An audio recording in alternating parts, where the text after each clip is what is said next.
Good afternoon. I'm going to call to order the Kalamazoo County Board of Commissioners Committee of the Whole for April 7th.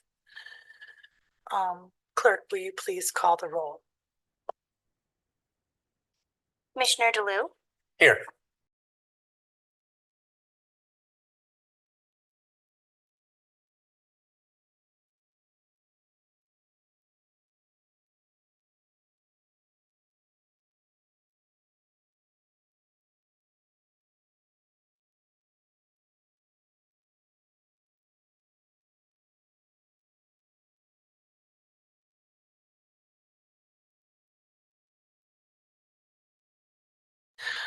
Public comment can be made in person or by phone if you're attending virtually. You can call 855-925-2801 and enter meeting code 10748, and then press *3 to join the speaker queue. Callers may request to join the speaker queue at any time before the final public comment period ends today. You'll be permitted to speak during the specific public comment session which you requested to join. Speakers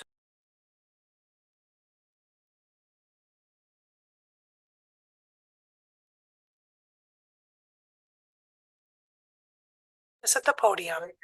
Absolutely. There's a button. Oh, Director Grover is going to help you turn your microphone on. Right there. Welcome to you. Okay. Is that okay now? Okay. Thank you. My name is Steve Cesar, and I'm a U.S. Senator, and I wanted to address something about the Medicaid system. It's just helping the poor, really. And I don't know how these physicians get paid. They never talk about their money or anything. And they've got so many patients that are using Medicaid for insurance to pay for their care. And Medicaid and Medicare is both governmental. And I think we should keep Medicaid. So many people need it. There's some out there that don't have it that need it. And I'd like to have some more humanistic services here in Kalamazoo County, since this is the county board. This is here, yeah. And I like to work with the U.S. government. That's about it. Thank you. Thank you very much, Steve. Is there anyone else wishing to make a public comment?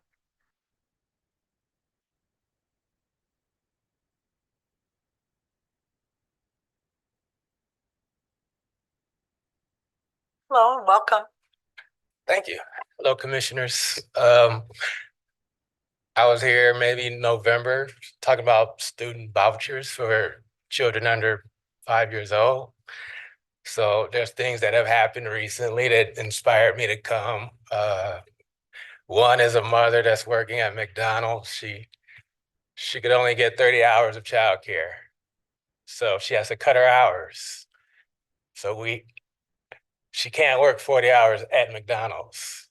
Why? I don't know.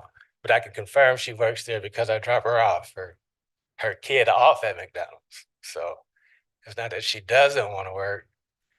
She's not getting the hours. So that's an economic problem. That is a problem I think we all want to avoid. There's another mother. She invited me to her parent-teacher conference because her child was being suspended. She's 4 years old.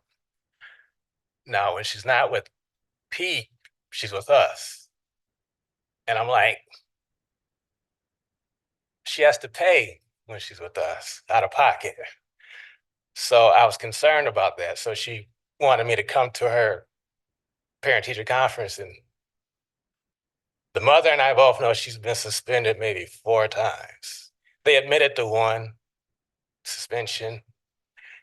We asked for paperwork. They didn't have it. We're still waiting on it. What can a parent do?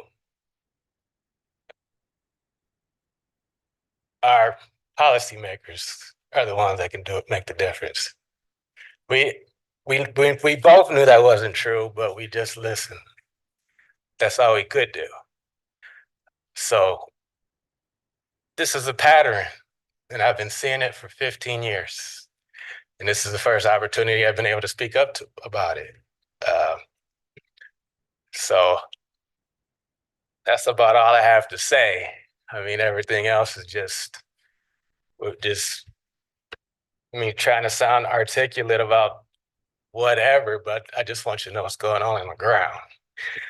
Another thing that I think about it, when we were recruiting at interfaith homes, there were so many kids walking around, but we were recruiting kids to help them get on DHS. They said they're already on the waiting list, waiting to be called. Their applications are being ghosted.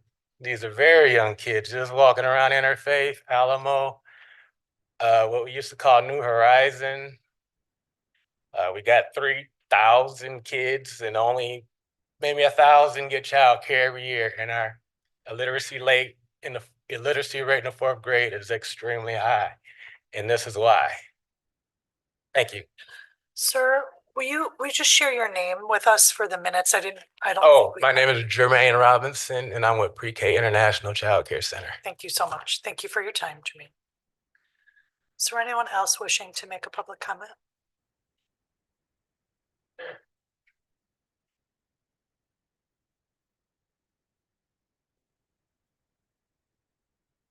All right, I'm seeing no others in chambers. Administration, is there anyone online?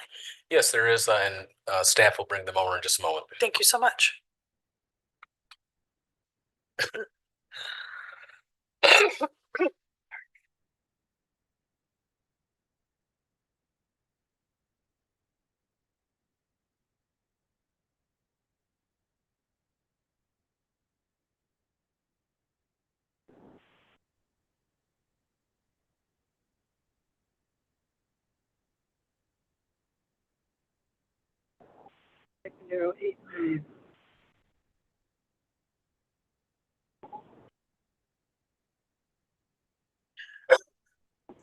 Yeah. Can you try to speak again? I think that we might be able Hello? to. Yes, there we are. Hello, welcome to you. Hello, can you hear me? Yes, can you hear me? Yes, yes. Wonderful. We might I have a wasn't bit of sure a if I lag. was muted or not. Yes. Can you Okay. please share your name and where you're from? This is, 3 minutes. yes, yes. This is Lee Christensen. I have Little Hands Montessori Preschool in Richland, Michigan. I wanted to come in person. I wasn't able to, but I'm honored to have this opportunity and be able to call in. I understand that early childhood dilemmas are on the table, and I know there's a lot of perspectives from different families about funding and hours and availability. DHS. My school is a nonprofit.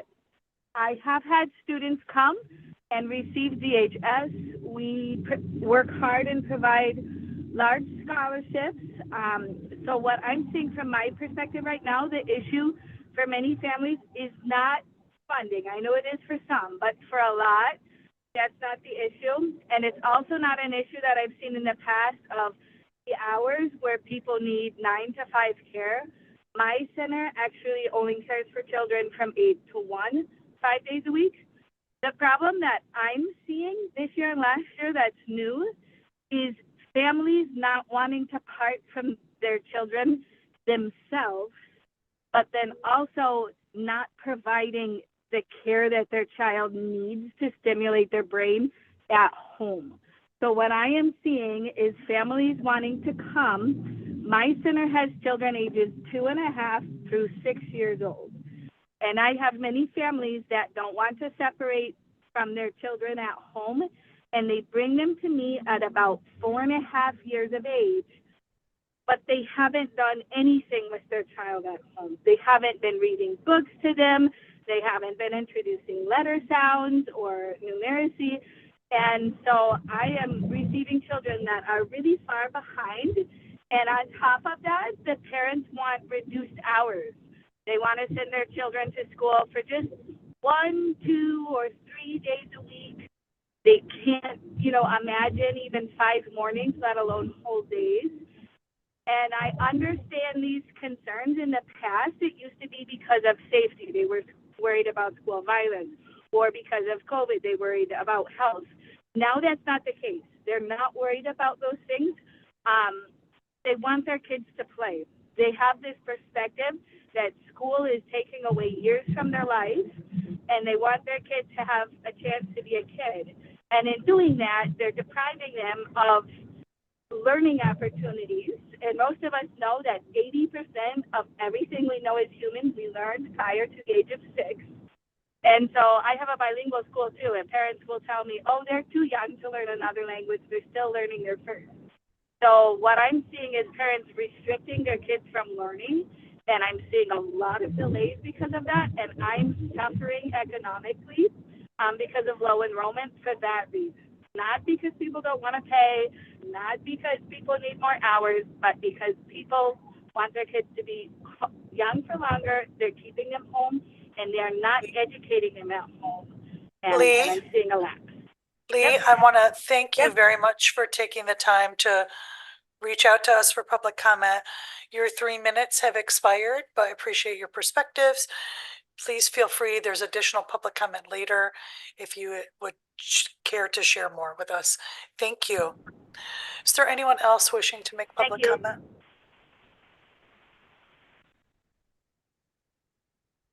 All right, I am seeing none. There's no one else online, Administrator? Okay, thank you. With that, we will end our public comment session for this Committee of the Whole. We'll move to item 3. We'll do our review of accounts payable and payroll disbursements, and we'll welcome our Finance Director, Mr. Ryan Post. Welcome, Director. Good afternoon, Chair, Vice Chair Pro Tem, Board of Commissioners. This evening, we have an accounts payable claims list totaling $6,688,092.12 is presented for review.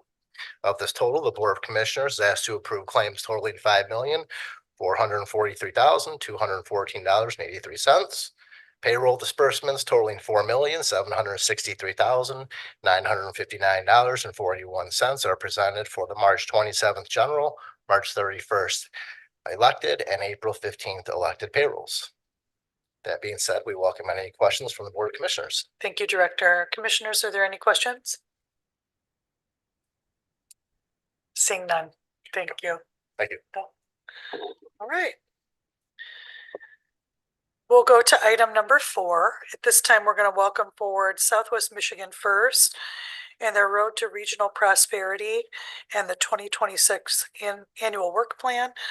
We'll welcome Jill Bland, the Executive Vice President, and Rael Lukamsky, Economic Development Director. I apologize if I fumbled the name. You got it. I got We'll it. get Very it, good. All right. Riley. Welcome to you. Welcome. Thank you. On behalf of the Board of Southwest Michigan First and our interim CEO, I'd like to thank you for the opportunity to present and provide you with an update of some of the activities that we've been up to. I'm going to let Rachel get our presentation up here.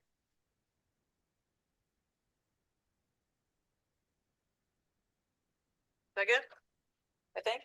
Do I need to adjust something? That's not gonna work.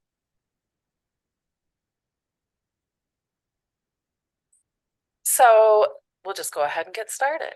I'm Jill Bland, and I head up our economic development team at Southwest Michigan First. And with me today is Riley Lukamsky. Riley heads up our attraction programming, so encouraging new companies to come into the community.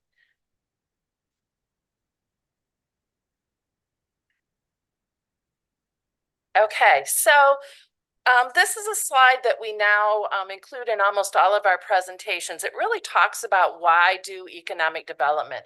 And I'm not going to go into a lot of detail today, but basically provides taxes for all of the service that you see on the right-hand side of this diagram. It also provides jobs for all of the people in the community, as well as the social fabric and philanthropy of the community.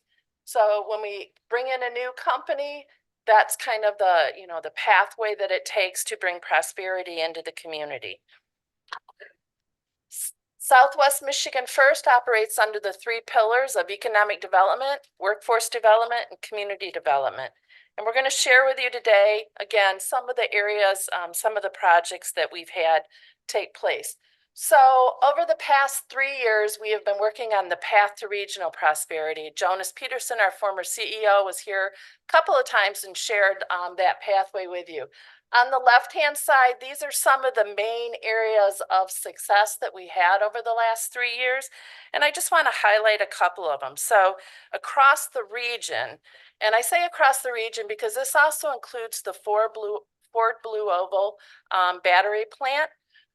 We've had over $3.1 billion of new investment come into the region. And it's really important. Yes, today we're here to really talk about Kalamazoo County, but Kalamazoo County is impacted by all of these projects. And I can tell you, Ford Blue Oval, they have started hiring. They've hired over 400 individuals for the facility. They are starting their training. They are coming from really within a 60-mile radius of that facility. So Kalamazoo will feel the direct impact of that project.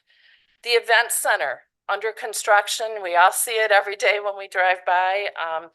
That still is on track to open.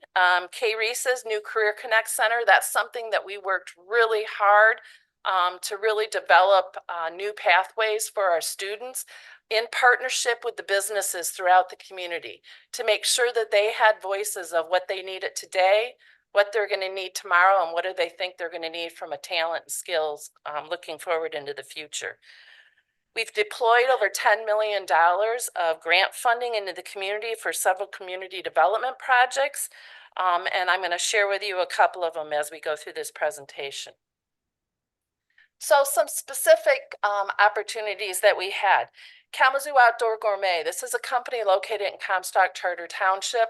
This company had an opportunity to acquire a firm in Canada that did a similar type of business and relocate their manufacturing operations here to Kalamazoo County. And we are pleased to share with you today that they did that. They did an expansion and invested $3.8 million and created 22 new jobs at that facility. CalSec. So CalSec has been in this community for a very, very long time. If you're not familiar with them, they're out on East Main in Kalamazoo Charter Township. CalSec does, they're in the spice industry, but they have just recently completed the expansion of a facility that will have a new grinding facility. So when they bring a plant into the facility, they grind it up to extract the spices out of the plant, as well as the dye, the natural colorings that are in the plant to be used in food grade products and so forth. This facility is a climately controlled facility, so they'll be able to use it year round, and it's an enclosed facility. Previously, it was an open facility, so sometimes if you were driving out on West Main, you probably could smell some of the aromas of the spices. This will cut down on that emission of those types of aromas into the air. Riley's going to share with you our next company. Yeah, Keystone Solutions Group, which is in Osimo Township, they won several large national contract manufacturing contracts this last year, both in sterilized and unsterilized medical kitting.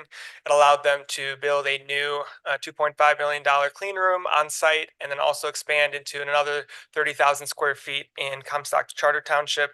This comes with an estimated job creation of 55 new jobs over the next few years. And then continuing on down in Portage, Pro Services, a mechanical contractor. The amazing thing about Pro Services project is not only are they going to be looking to create 250 new jobs themselves, but they've opened up Pro University, which will help train industrial maintenance techs for companies all around our region. And this has been one of the largest workforce shortages that we've seen manufacturers have all throughout our region. You know, as their equipment breaks down and the legacy folks who've been on staff to be able to fix them over the years are retiring, kind of ushering in that new wave of folks to be able to do maintenance on site is huge for our region's productivity.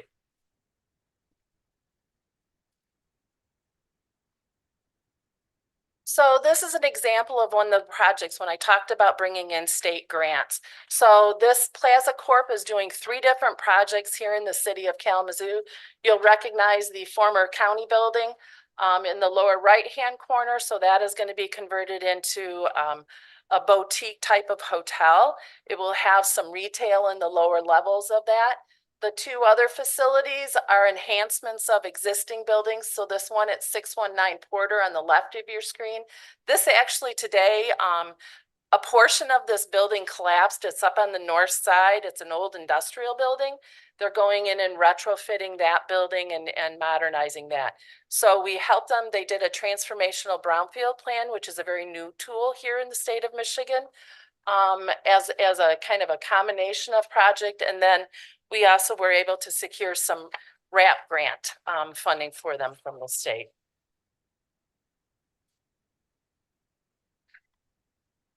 Another exciting attraction project was Majesty's Animal Nutrition. They're from Redmond, Oregon. They make animal nutritional supplements in the canine and equine space. They relocated here mostly for our workforce talent, around in the animal pharmaceutical space, also in the food and beverage space. So they opened up a new facility on Quality Way in Portage, looking to create 40 new jobs. And then past just job creation projects, we've been working on, the sites for where our future job creation projects will go.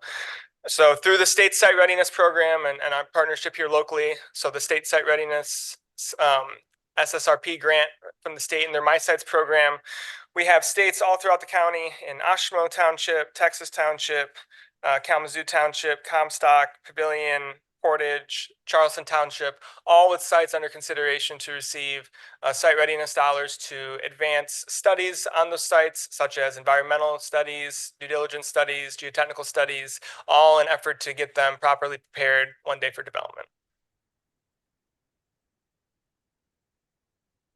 Okay, we also wanted to talk with you a little bit about talent retention and workforce pipeline. So programs that continue on here in Kalamazoo. So periodically you may hear mix. So mix is really, how do we encourage those that are in the design space? So it might be product design, it might be graphic design, the creative individuals that we have in our community. How do we encourage them to stay in the community? And how do we build those relationships so that if there's a transition in the business that they're currently at, there's another business that they're familiar with that they potentially could transition into. This has been a very successful program for us, especially as we've seen kind of the growth and ebb and flow of the furniture industry, of Whirlpool and companies like that throughout the community. We've really developed a network where we've been able to retain that talent and keep them here in the region and in the community. And I'll just throw out on April 30th, we will be up at Western with the MIX program and the Richmond Institute of Design and Innovation, where we will have the students, the companies partner with the students to create new products. So to come up with product development. So the companies go in and celebrate with the senior students on their senior projects. And so it's a pretty neat thing. That's on April 30th from 5 to 7. If you're interested, let us know.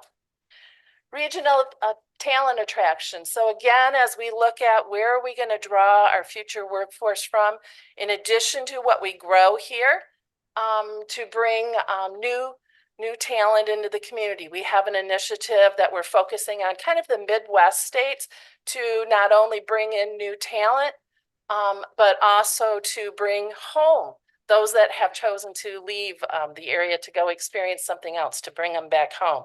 So each county in the 7 counties in Southwest Michigan, we have a feature for each county, feature videos, information. It's got connectivity to different events that take place in the community, really to just showcase what's going on in the community. Some of the other things, and again, I'm not going to spend too long on the event center, but we also are quite involved with the Kalamazoo County Youth Sports Center. I know a couple of the board members and staff have been involved in this, and we continue to work on this project. And I think are really close to getting it truly off the ground. So we're excited about this. Again, we look at this as an attraction, part of our attraction programming. What are you doing for the youth, and what are you doing for all? US 131, this is a very much a celebrated thing, 30 years or so in the making. We're very excited that this actually came to fruition. We're getting really good feedback from the businesses on the north side and up in the Parchment area that they've had better access to the highway and they're not having to drive through, the downtown area. But now looking out, we've got to look at Mossel and Douglas and kind of what the impact is on that, because we've got a lot more trucks and one of our sites is up in that area. So that's an area we'll be looking at. And then again, as we look at our infrastructure, the Portage Road Corridor, at I-94, we're working with the city of Portage and the city of Kalamazoo to do an analysis of that. And then also the Sprinkle Road Corridor from the business loop south to Zion Road on the south. We're looking at potentially how can we slow down the traffic, or it does go quite fast in that Sprinkle Road Corridor, and we've had a couple of fatalities as well as with employees going in and out of facilities. So that's an area that we're looking at. How can we make some improvements? So we get involved in a lot of things. Certainly the chamber is a portion of Southwest Michigan First. And so we wanted to just talk with you a little bit. One of the things that we're really working on is this entrepreneurship hub. This is something that is new. We've kind of been fractured. There's a lot of groups out there that serve small businesses at various levels or various pathways along business creation. How do we bring them together and be a little bit more unified in handing a business off to whoever might serve at that next level as a business grows and prosper? So that's one of the things that the chamber has been focusing on and will continue to focus on. So with that, I am going to hand this off to Riley. Thank you. And I see we're already just a touch over our 10 minutes here, so I'll be brief as we close. But essentially, our 2026 work plan is outlined in our Road to Regional Prosperity strategic plan. Going from the path to regional prosperity to the road to regional prosperity involved one of the most robust planning efforts in our organization's history. We heard from leaders in each of our 7 counties to come together and really kind of define and align where Southwest Michigan First should be playing and what role we should be taking.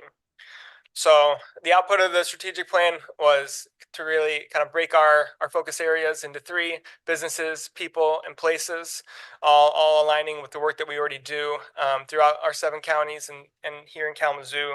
And just to share our high-level goals for each of these, and 2026 is a part of this, but these are our larger 3-year plans for the strategic action plan. We want to create $2.9 billion of economic impact for our regional economy, mostly through helping the business community grow and expand here, while also continuing to attract additional business here as well. On the people side of things, delivering over 28,000 community leadership opportunities through strategic training programs and events. You saw in our performance earlier that we had organizational highs for both event attendees and community impacts the last 3 years. We want to continue to build off of that and grow it even more. And then finally, places. We want to get the word about Kalamazoo and Southwest Michigan out to the greater Midwest, to the greater United States and beyond. So generating 2.4 million positive impressions of Southwest Michigan through strategic marketing efforts is a huge goal for us. Okay, and then the last item that we wanted to leave you with was kind of an update on our leadership transition. So as most of you know, Jonas Peterson has stepped down from Southwest Michigan First. Our president, Carla Sonis, she is going to be the interim CEO as our board goes through the process to do a national search for a new leader for the organization. We have contracted with a group to help us with that search so that we can get the top-notch individual to come in and fill that role. So we're very excited. I suspect it will take a couple of months as we go through this process, but we're in phenomenal hands with Carla. So no doubt that you will continue to see us move forward in our work.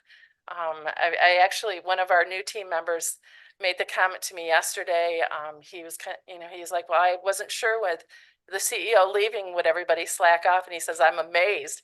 He goes, nobody has slowed down in the office. And so that was really cool to him to see that. So with that, we would entertain any questions that you may have.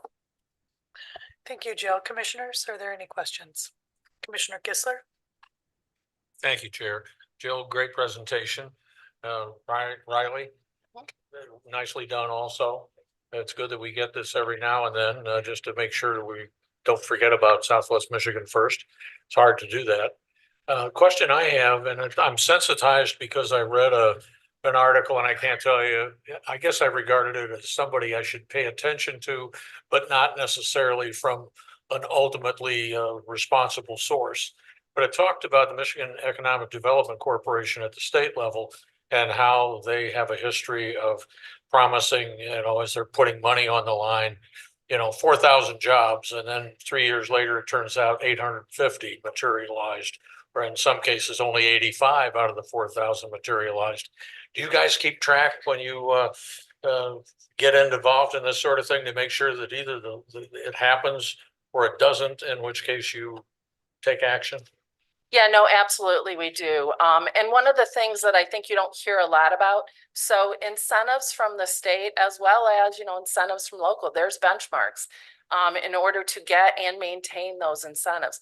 We have had some companies that reached the benchmark, but then fell short a year later, having to basically pay back a portion of the incentive that they did receive. So there is, the checks and balances on it.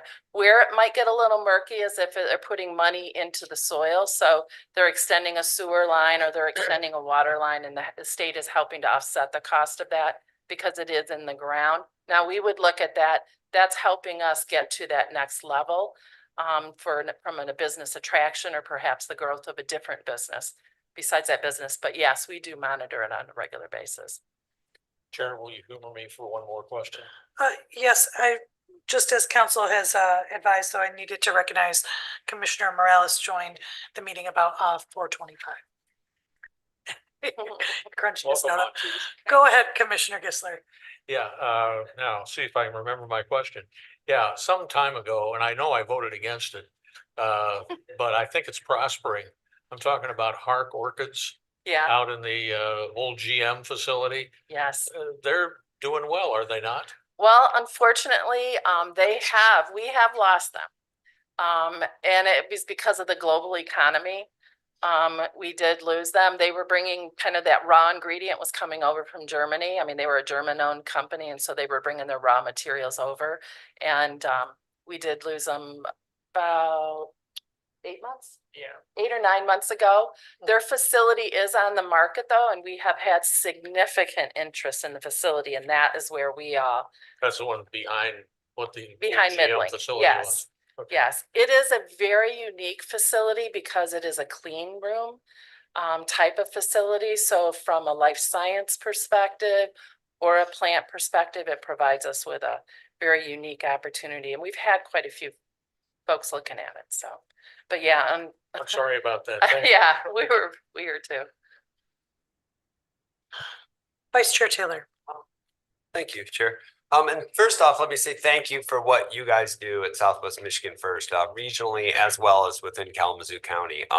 It takes sort of a team approach when you're competing with states like Illinois or Texas whose MEDC has a lot bigger coffers than ours does. But one of the things that we're focused on here in Kalamazoo County and this county board is housing. And we talk a lot about the AMI, how do we hit 80% of AMI, 100% of AMI?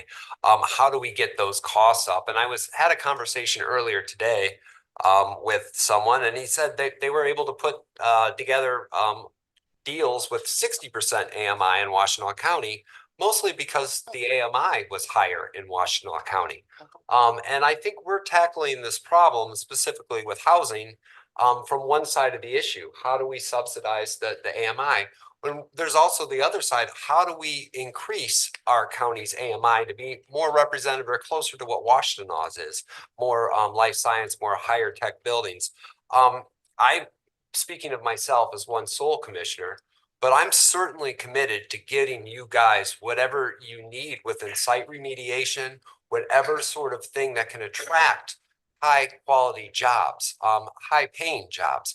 For instance, if we were to get 1,000 jobs from some company that's paying $15 an hour, I'd rather not have them because that's just going to be subsidization on our part with housing and everything else. If we're not finding a way that we can attract high-paying jobs, we're going to be paying for it on the back end with subsidizing with housing, subsidizing with social services and whatnot. But first off, I appreciate, and anytime, please come to this board, come to me, whatever you need for site remediation, as long as we have that vision of it being a high-paying job, I'm 100% on board.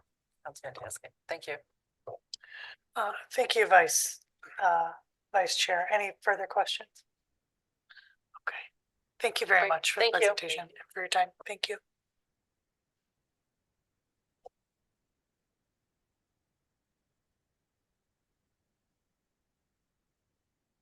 All right, let's go to item 5. We have other items. First, we will take up a revised conflict of interest form.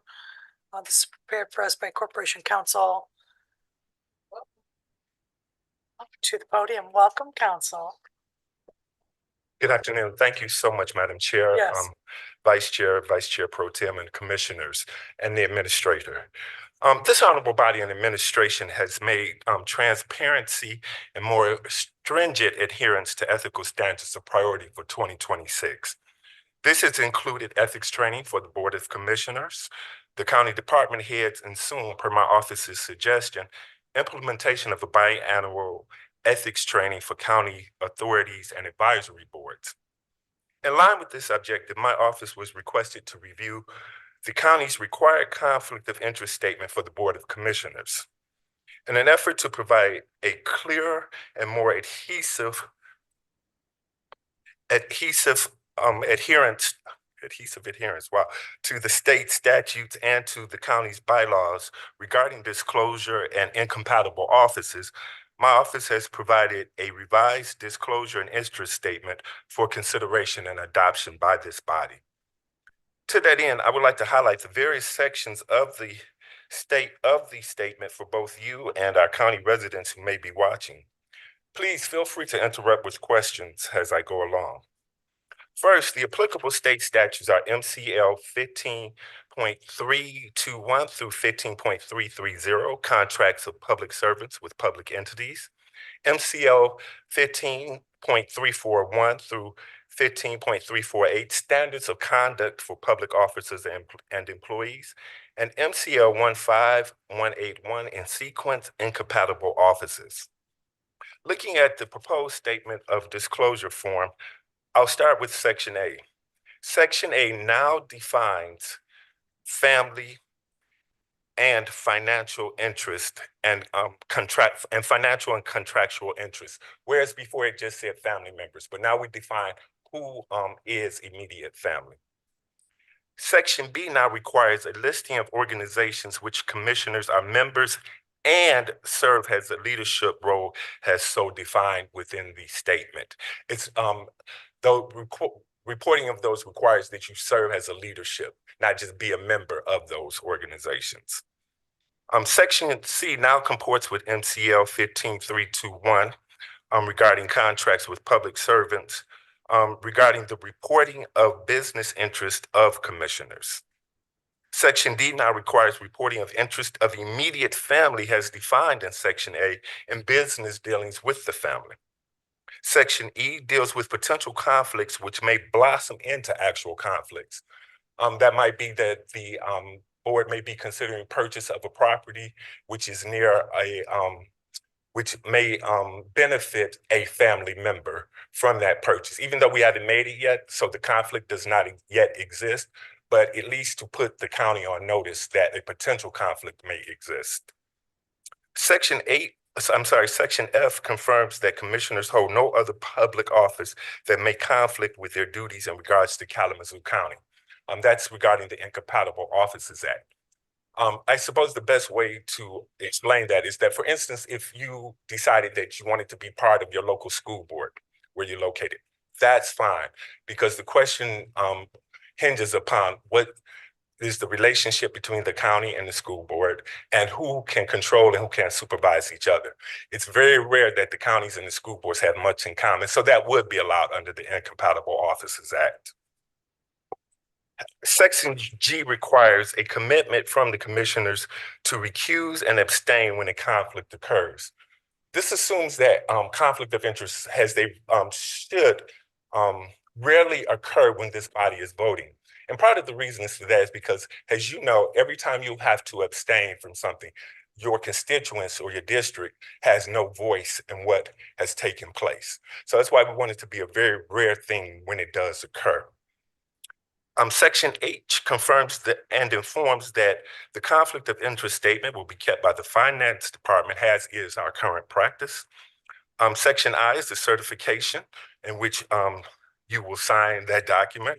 And then the signature page acknowledges and confirms that you have read and understand the conflict of interest statement and our agreement with it, and will be certified by my office.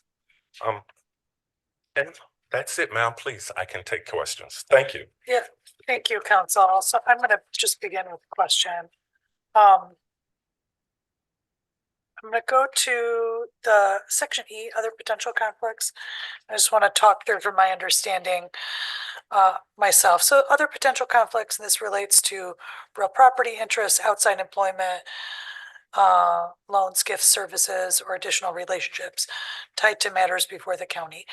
So I just want to address for myself, and then also to some direction I've heard from you about how abstention should occur. So, for example, I am employed with Southwest Michigan Behavioral Health. This is part of the public behavioral health system. They receive state monies that pass through us to Southwest Michigan Behavioral Health, and they are routinely within the consent agenda. It was a practice of mine when I started on the board to pull those items, to declare that I was an employee of that organization and that I would abstain. And we were directed by council that that was not necessary, that I'm not a decision maker on the contracts within that organization. But this language makes me feel that now I am supposed to declare that and abstain, which would be regularly from consent agendas then.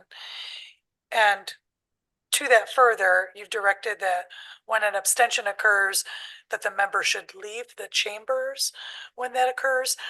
If we do that, how am I to chair a meeting to know when the vote has occurred? When do I state why I'm abstaining?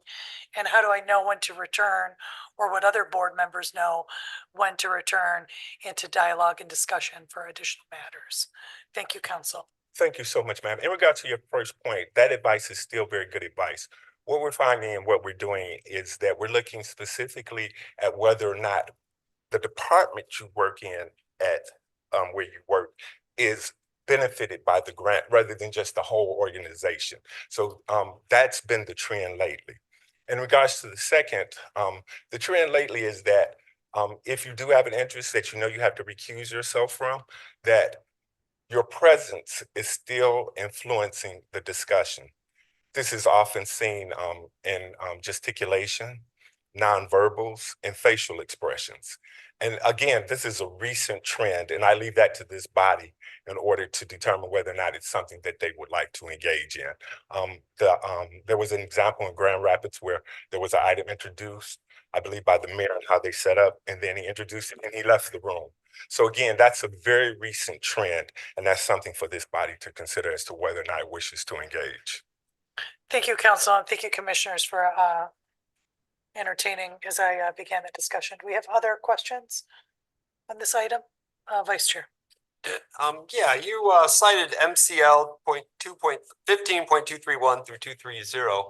Most of those talk about appointed officials that do directly report to electeds. Some of those citations are elected officials, but a lot of them are employees of a county or employees that directly report to elected officials, chief deputies, or such. Did those? Are you applying that this would apply to all of those people as well? No, not at all. Just to the members of this body has that inflect for these purposes under this statement, which is being which is you're being asked to consider. Okay. Now, there are other implications which we deal with if they come up, but they haven't come up regarding public officers. For instance, I'm considered a public officer. So I'd have to, if there's something going on where I might have a conflict, disclose that to the administrator. I guess I would feel comfortable supporting this and voting for this if all of the other appointed officers would partake in this as well. To just have the commissioners do it.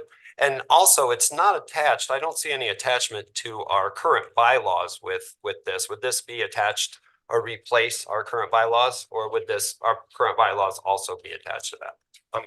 Madam Chair, your current bylaws provide that you execute the conflict of interest statement annually. What that looks like is this. It need not be part of the bylaws. So this is just changing what the conflict of interest statement is to this as opposed to that. Okay, I could support this as provided it was done to all officers, not just the. And can I just say on that point, again, this is a statement because you are elected officials. We as officers, if you will, who serve department heads and things like that as contemplated by the state statute you cited, we are already under obligation to do those things. We're supposed to as part of our jobs and our duties. With all due respect, we take an oath of office. Yeah. We all take an oath of office. So we are also under that obligation as well. To say that only the County Board of Commissioners this would apply to when I don't know, it seems like it's sort of, I guess I'll use the word targeting of County Board of Commissioners when the actual MCL talks mostly about this being about county employees. That's not my interpretation of the statute, but I can definitely follow up in writing on that. Okay. Thank you. Is there any additional questions? Commissioner Kistler. Thank you, Chair. I guess this shows my ignorance, but that's something you're all familiar with anyway. I serve on county advisory boards. Are those to be included? For instance, Older Adult Services Advisory Council. Obviously, if I owned an old folks home or something, I would imagine that would be important to know. But are those kinds of involvements as board members of some of our advisory boards included? Thank you so much, sir.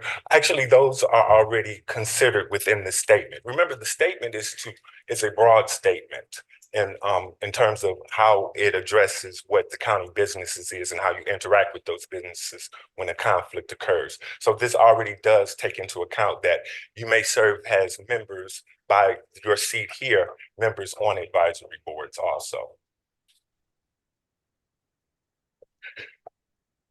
And maybe as I'll say it this way,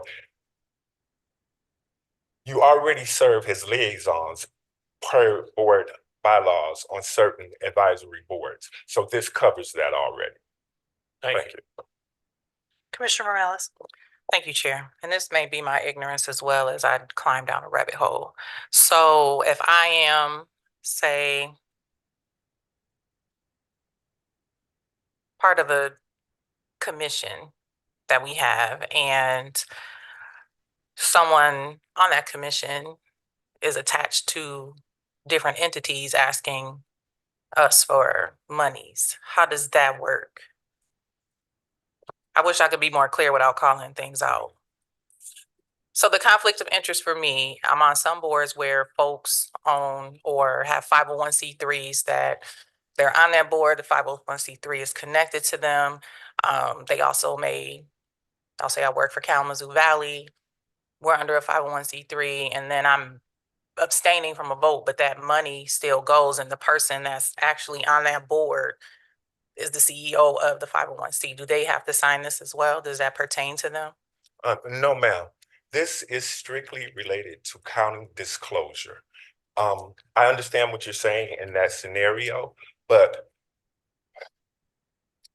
that's outside the scope of what this statement is and what the county can do. Because I hear you saying that it's an outside organization that's not part of the county. No, it's a county entity. Yes, but they're receiving county dollars and that. So it makes me feel like I'm on the board and I have Morales LLC, 501c enterprises, and I get monies, and I'm supposed to exclude myself from that? Yes, ma'am.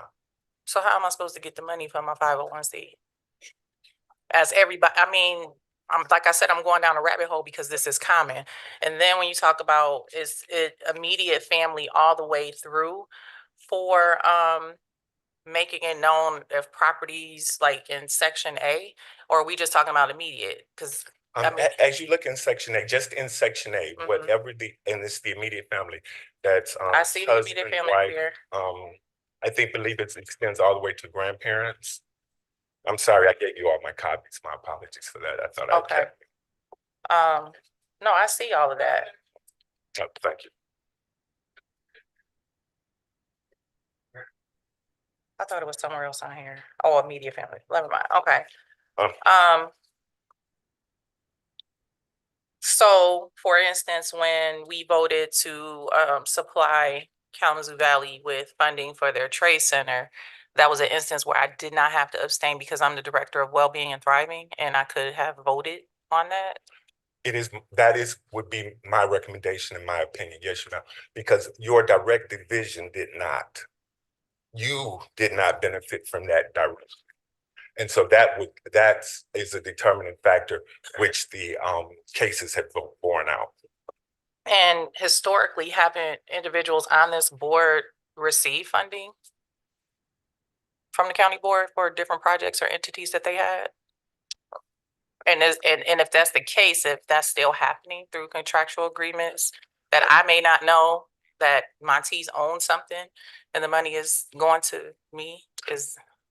And Madam Chair, I think you underscore the importance of the disclosure, because that's something we could look at to determine, because you should have, if you had disclosed that, then the board would be aware of what other boards or family members that you may be involved with. And last one, so typically in our board packets, when there is a conflict of interest is listed in there, is that where you pull this from to list it in the board packet? Are we having issues with folks not being honest on what they own and not? Oh, Madam Chair, no, not at okay. all. This is just to bring. I yield to the gentleman. Sorry, thank you, ma'am. No, ma'am, this is just, again, to bring the conflict of interest statement more in alignment with what the state statutes require for a clearer, more transparent reading. Thank you. Thank you. Anything further, commissioners? Vice Chair? I want to reiterate, I'm in support of this. I just think it should be involved to everybody. But I do agree with being in line with what the state statute and the transparency and ethics. I just want it more applied more broadly, I guess. Well, we can take it when we have discussion on the item. And if I may, sir. Yes, counsel. If I may take direction in order from this body in order to develop an opinion, and then perhaps a form as well as a, I want to say down to what level of employee. So probably department directors and then deputy directors, because part of it is that as employees, we are already required to say those things and to be in alignment with the law. Go ahead. Sorry, if you look at the MCL 15.231 through 230, which you had cited, I think that could save you some time. I think it only applies to employees who directly report to an elected official. So that would be you, the health director, Kevin, and Dr. Administrator Catlin, and the there's one other one. Oh, all the chief deputies as well from the electeds. We will certainly take that under advisement and make that part of our report, sir. Thank you. Thank you, counsel. Thank you very much, ma'am. Yep. And please feel free to reach out if you have any further questions or concerns. Thank you. All right, we'll go to our next item, some discussion on police fire protection agreements. Let's see if I've got this one. Okay, thank you. So we just wanted to, in light of continuing to update the full board with items the administration has been talking on and working through on updates at leadership meetings, we wanted to just have some discussion here about police service protection agreements rather. I know we had some dialogue around this previously, so I just wanted to, we want to have dialogue here to have opportunity for board members to provide some strategic discussion and direction for administration on how to approach this. In essence, we have protection agreements with outlying communities through the sheriff's office, and the cost of the services outpaces the contracted payments that we receive. And so over time, we need to, recommendation from administration and support from the board leadership, we need to work over time to bring the actual cost of services and what we bill for those services into closer alignment. So we know that is a burden for the townships. The cost of police protection is significant, and we know that's something that will happen in phases over time. There's also a benefit to the county for efficiencies, an ability to have officers staged in one area to be able to respond to other corners of the county in extreme emergency circumstances. So there's a cross benefit from having the protection agreements. So what we'll be doing, we're working through sort of a first phase of trying to bring it in closer alignment. The sheriff, administration, board leadership, and then municipalities in protection agreements will be sitting down and having some discussions about what the true costs look like, what the payment agreements sit at now, and then beginning to phase in an approach of how we bring them into closer alignment. Administrator, is there some additional context to share with the board? And you're hoping here to facilitate alignment from the commissioners about that strategic direction. Look at the phased approach that we want to take for those agreements, and ultimately trying to get towards full cost recovery, and then provide that policy guidance to all of us as we go through these negotiation discussions. What other context would you like to provide, Administrator? Thank you, Chair, Vice Chair Pro Tem, and Commissioners. I really don't have any other context to add other than, as you said, we're really evaluating the structure and cost recovery framework as this body knows townships are required, if they would like, is to provide police protective service through their budget, and not on the, I would say, not at the not through the entire support or comprehensive support of the county. We're not responsible for providing service like that to townships, school districts. When we do that contractually through a relationship where there's full cost recovery. As we've evaluated these contracts and compared them to other contracts in the state of Michigan, they're not recouping the full cost. So we are absorbing that within the budget. And a quick example of that is overtime. So we're charging 10% on top of contracted rate for deputies wherever they are on the step scale. We're charging an additional 10%. That's not what that service costs, right? So we're absorbing that within the county budget. If this body, desires to continue to absorb those costs, that comes with a price. It's at the detriment of other services that this county has to provide through all departments, including the court system. So we just have to keep that in mind. Costs are escalating. We have a lot of capital improvement projects to complete. So priorities, as Commissioner Gissler will continue to champion, is important. And so we have to just understand that. And so the impetus of this conversation is to garner alignment in the board's direction, so that way we can work with the sheriff's office to move forward cohesively and with the direction that is provided by the body. Thank you. Thank you, Administrator. And, to honor our partners in the protection agreements, we don't fully support the cost. We do have contracts. They are making payments, but it certainly is not a full cost recovery. I know Sheriff Fuller, would you like to opine also at this time, and then we'll open some discussion with commissioners. Thank you. Welcome, Sheriff. Thank you, Madam Chair. Greatly appreciate the opportunity. So we've been through this process a couple times in my 17-year career as a sheriff. There are commissioners on the board here tonight that have been part of these conversations in the past. And what I want everyone to hopefully remember is we look at these as a partnership. 260,000 plus people in the county of Kalamazoo. The sheriff's office has the largest responsibility for personnel to respond to these emergencies or to go out and help, quell the, make sure that it's peace is upheld. And so we look at these things as a partnership, and I fully recognize that these expenses have gone up significantly over time.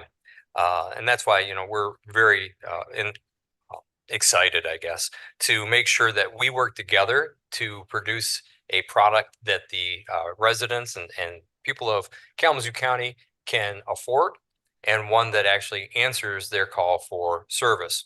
So we know that any of these contracts that we're talking about, whether they're at the schools, whether they're in, we have one city, City of Galesburg, or if they are in the townships, those are areas that are recognized and they have a higher need than the general county for a call for service. So we partner with those agencies or those entities to help provide a service that is affordable, one that's preferably not a burden on either part of the partnership, and that it is a fair cost to everybody.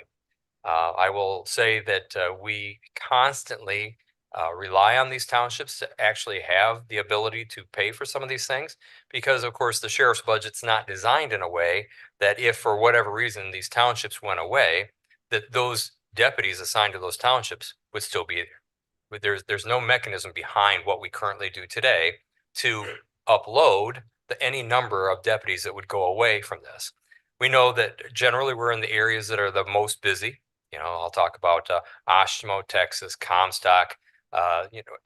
We make sure that these are areas that we recognize are the higher call volume.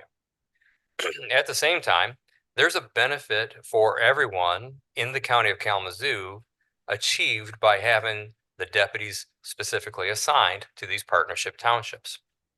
So when we have those deputies assigned, say, to Texas, and there is an emergency in, say, Prairie Ronde, which is south of Texas, the deputies assigned there are allowed per our contracts to respond to the emergency, pull down the emergency, and then come back to the township when the general county car is available to go take care of the emergency, take over the arrest, take over the crash, whatever it might be. Same thing with Oshtemo, Texas, any of these places. So when we talk about this, I fully recognize that we want to make sure that the cost that the county is paying is a fair share. At the same time, I want to make sure everybody understands that we recognize the importance of these partnerships, which I'm sure everyone here does, and that we want to do everything we can to not cause these places to have to go without personnel.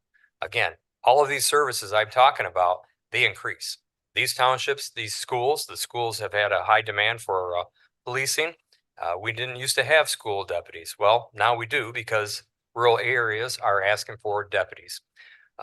We see different townships growing at a rate that wasn't really expected probably 10 years ago. And I really forecast more growth in this county, because I like to have a more of a cheerful disposition about these things, right? I am more of an optimist to make sure people understand, yeah, we're growing. And when I say, yeah, we're growing, but so does the expense. And so it is my job, the team's here, your job, the administrator's job, to make sure we work on those costs and that they are appropriate for the services delivered. We've gone through and broke down a lot of things that I can answer some questions for you, but I just want people to hear a couple things real quick. So the onboarding of a deputy is $43,000. Every deputy, that's just for the onboarding, which includes the interviews, the testing, background investigation, their physicals, the drug screening, the psych evaluations, the police academy tuition, which is something that we now have to pay for, because over time, it has become a deal where you have to pay somebody to go to a police academy. I paid my own way 38 years ago. That doesn't happen anymore. And so the agencies around the nation are having to pay that. On top of that, there's the wage, of course. And when we send them to the academy, they're all making a good wage, because that's part of attracting people that come here to work for the county of Kalamazoo. You provide a good wage with great benefits. The field training associated with that, that's where we get that $43,000. That's not even to talk about the equipment we give them. That is not even to talk about the clothing, all the things that we put on their body to represent Kalamazoo County or represent the profession of being a police officer. And so those are significant costs. And when we talk about the costs that are related, it is important that we do have the conversation with our partners that they know we need them to share in these costs. And at the same time, it's important for us to remember we need to find spots in our cost that we would believe that we would have anyway. So there are some costs, and we recognize that there is a share to what it is. When I started as sheriff back in 2009, that was the first time in many years that we had taken a strong look at it. The prior sheriffs did too. They were, along the way making sure that this was an appropriate cost. 2009, we did find out, and that's why it's so important that we go through these exercises, that the county of Kalamazoo was carrying more of the weight when it came to the financial end of this business. And it was significantly more than anybody at the time would have believed. And that was just a matter of time and economies. So of course we changed the structure then. That did cause some disruption because that was more expense than people were expecting. We did it again probably in the last 10 years. And so we're used to trying to figure out these costs. And I'm always open to what the board is looking for and making sure that when you say, here's your dollar, Sheriff, that we spend it appropriately. Thank you, Sheriff. And I think, we're working through with both you, administration, and finance to sort of cost what the full service looks like so that that can be presented with our partners at the municipal level to show, here's what it costs for all the onboarding, the equipment, the maintenance, et cetera, the uniforming, the training, and on, so that we can just have a shared understanding and then negotiate for each other shared responsibility. I do want to also just articulate on, because I think this came up at our last meeting, the changes that occurred within the airport and the way that they're handling security. And it's not directly related to the discussion that we're having, but at the time, the airport, we saw some increasing costs, not full cost translated to the airport, but they were asked for an increased dollar amount, and they felt like that was difficult in the budget, and so they chose to seek another agency potentially to provide the service. They put out an RFP for that, and they received no bids that came forward for contracts besides our sheriff's office. But at that time, they had to bid what the actual cost is for the service through that bid process, which then was very, very unaffordable for the airport, which is how basically we ended up where they're now using a non-law enforcement security service at the airport at this time. Certainly, law enforcement would respond to any location in the community when there's an emergency or a need, but just understanding how we negotiate through, and if we're not being planful to sort of graduate into more shared costs, that it puts service stability in jeopardy. So I'll open to any additional questions. We'll go with Commissioner Wheeler to begin. Thank you, Chair. What is the current cost share between townships and the county? Well, so it's designed to work one way, and we have to be clear on the cost itself. So there's no exact answer for that to go across the entire board, right? The schools, they purchase somebody for 75% of the time, but we can't have an employee for 75% of the time. So the county of Kalamazoo through the summer gets the added benefit of us being able to let other people have a vacation, and we have that staff come in to the regular patrol. And so they'll work there. So of course the schools are not charged what the other agencies or departments would be. We have a cost according to basically what services are provided. Oshtemo Township has asked for an increase of services. So we now have a detective in Oshtemo. We have 2 sergeants in Oshtemo because they are by far the second busiest area in the county of Kalamazoo for police services. second behind the city of Kalamazoo. So again, the detective, we have units in that area that are designed specifically for traffic and patrol, because of course there's a lot of traffic out there. And we also have community deputies that are assigned to, I will say, the apartment complexes, the businesses, things like that. So while there's no exact way of saying, you know, a percentage exactly, the same thing with, I'll say, OSHMO. OSHMO is changing, I'm sorry, Comstock is changing how they are looking at this service, and everybody pays for it differently because of how they draw a tax. And so they may not need all the same services or all the same level of services. So, and I would have, thank you, Sheriff, but I also like to have administration opine. Administration, I know we were working with the sheriff's office and finance to garner out costing. Has there been an analysis that helps to identify in a more numerical way rather than a service-oriented way? No, not at this time, Chair. We're not prepared to opine on that at this time. Okay. We are working on it. Thank you. Okay, so it is still in process, the evaluation. Do you have additional question? Go ahead. So is it fair to say that currently, for the most part, I know we don't have a numerical, but say townships, for example, aren't paying 100% of the cost of deputies? A true 100% cost. So again, it's changed, and I hate to have to sound like, you know, I'm not able to give you a good answer. So when I first took over, it was basically, here's your dollar, this is what you guys have to pay, and you get these services I've just described, right?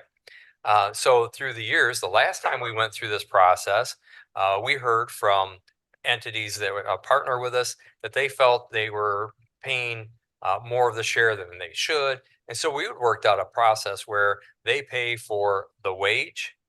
And as the administrator talked about earlier, a 10% overtime percent for each individual deputy assigned to those areas, not just as a whole. And then we also came up with a few other costs, like making sure that they had some buy-in to the cost of the vehicles. A fully decked out brand new police car is $92,000. And we, as the county, can't bear that cost all the time, all the way. And so those are things that were looked at in those values, or these dollars that you're asking for in these areas.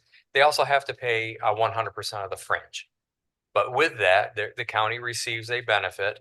And that's why we talk about the negotiation that has to happen. And that's why, you know, I'm, again, happy we're doing this, because now's a real good time to bring to light exactly what these cost and what people expect. In the 17 years plus I've been doing this, every board has changed. Every township board has changed. Every school board has changed. And so again, we answer these questions at the time according to the business at hand. But I think in light with everything you just shared, that answer is really no, that they're not paying 100%. Correct. I would always say no, they are not paying 100%. Yeah. Yep. Thank you. Additional? Please go ahead. Thank you. It's yours. I'm just struggling because just in my quick research, looking at the budget books in 2022, the sheriff's office was $286,000 under budget. In 2023, they were $617,000 under budget. In 2024, they were $922,000, almost $923,000 under budget. And so I struggle to then go to townships and say, I need you to pay more. And I understand costs are going up. That's everything right now. So I want to be able to support, but there's also some give that has to happen, right? We know a lot of these items that are, the reason we're under budget is because it's staffing wages that we have planned for that have not been filled. We know that retention and recruitment is challenging in the sheriff's office, but there are things we could probably do that I have heard other counties doing, like take home cars, like safe pursuit policies, and that would increase morale, that would make Kalamazoo an attractive place to come work as a police officer. And so I just want to have this balance, because we have folks who are already paying for a millage that supports the sheriff's office for the courts. I know it's a shared millage, and that's tough. But you know, you're going to have communities that are going to say, we can't afford this, and they hope that when their residents call 911 that they get an officer, because they're gonna go without, and without it leaves those people going to general county, and then you're just gonna have general county responding. No, without means those people no longer work for the county of Kalamazoo, to be clear. They don't work for the county of Kalamazoo unless the county decides to take the 24 positions that we're talking about and move them into the general county, regardless of having that money paying for those positions like we do today. I think we could do that with $923,000 under budget last year, or sorry, in 2024, excuse me. There's a lot of conversation about that budget, and the conversation will always have to come back to, you mentioned that, we have unfilled positions. But what I'll point out to everybody when it comes to unfilled positions is, today we have, you name a number of unfilled positions, but yesterday this one was filled and this one wasn't, but now this one's filled and today this one's not. So it's a rotating thing that we can't look at and go, well, you're just going to say that these positions are gone, or that we recognize that we're covering these costs with unfilled positions, because they are not a standing object. They are a moving target. Jared, if I may have one more. And I totally understand that. Like I said, retention and recruitment's a really challenge here in Kalamazoo, specifically, more so. There are folks who come to I know plenty of officers who've gone to Kent County and they really enjoy it. Kent County is one of the few that are pretty well staffed, if not, I wouldn't say fully staffed, but pretty well staffed. And there are reasons for it. I mean, there are morale reasons why they go there. And I don't want to take away from what you're doing, Sheriff, but I think we need to take a real look at some of the things we're doing or not doing, to make this a place where officers want to come work here, because I know exactly where you're coming from. You pay for them to go through police academy, and then they're here for a year and then they bounce and they go somewhere else. Why are they going somewhere else? Because I know our wages are competitive. I know our benefits are decent. So, Commissioner, I appreciate your input, and I will say that that's not 100% accurate in the way you've described things, but I fully understand that when you're talking to deputies out there, you're going to hear things that make sense to somebody at that time, but there's a much bigger picture. All right, thank you for your input, Commissioner Wheeler. I see Commissioner Gisler, and we'll go to Commissioner DeLuke, and then Commissioner Morales. Yes, okay. Thank you, Chair. Rick, how many, I know this is probably something I could have been calculating for myself as we go through the years, but it changes so frequently. How many jurisdictions and agencies now have a contractual arrangement for your services from your department? Right. I'm going to say it's 8, and that's including schools, the city of Galesburg, and the townships that we've talked about mostly because the townships have been there the longest. And you're lumping all the schools together or individually? Individual schools, right. So individual schools have deputies. There's 2 school districts that share a deputy because they recognize the need, but they didn't have the money. And so they share that deputy, and it's worked out really well. And we encourage things like that to happen with any of our partners. We have townships that have 1 deputy assigned to them because that's what their budget can afford, and they recognize the need, so we tried to fill it for them. Thank you. Commissioner DeLuke.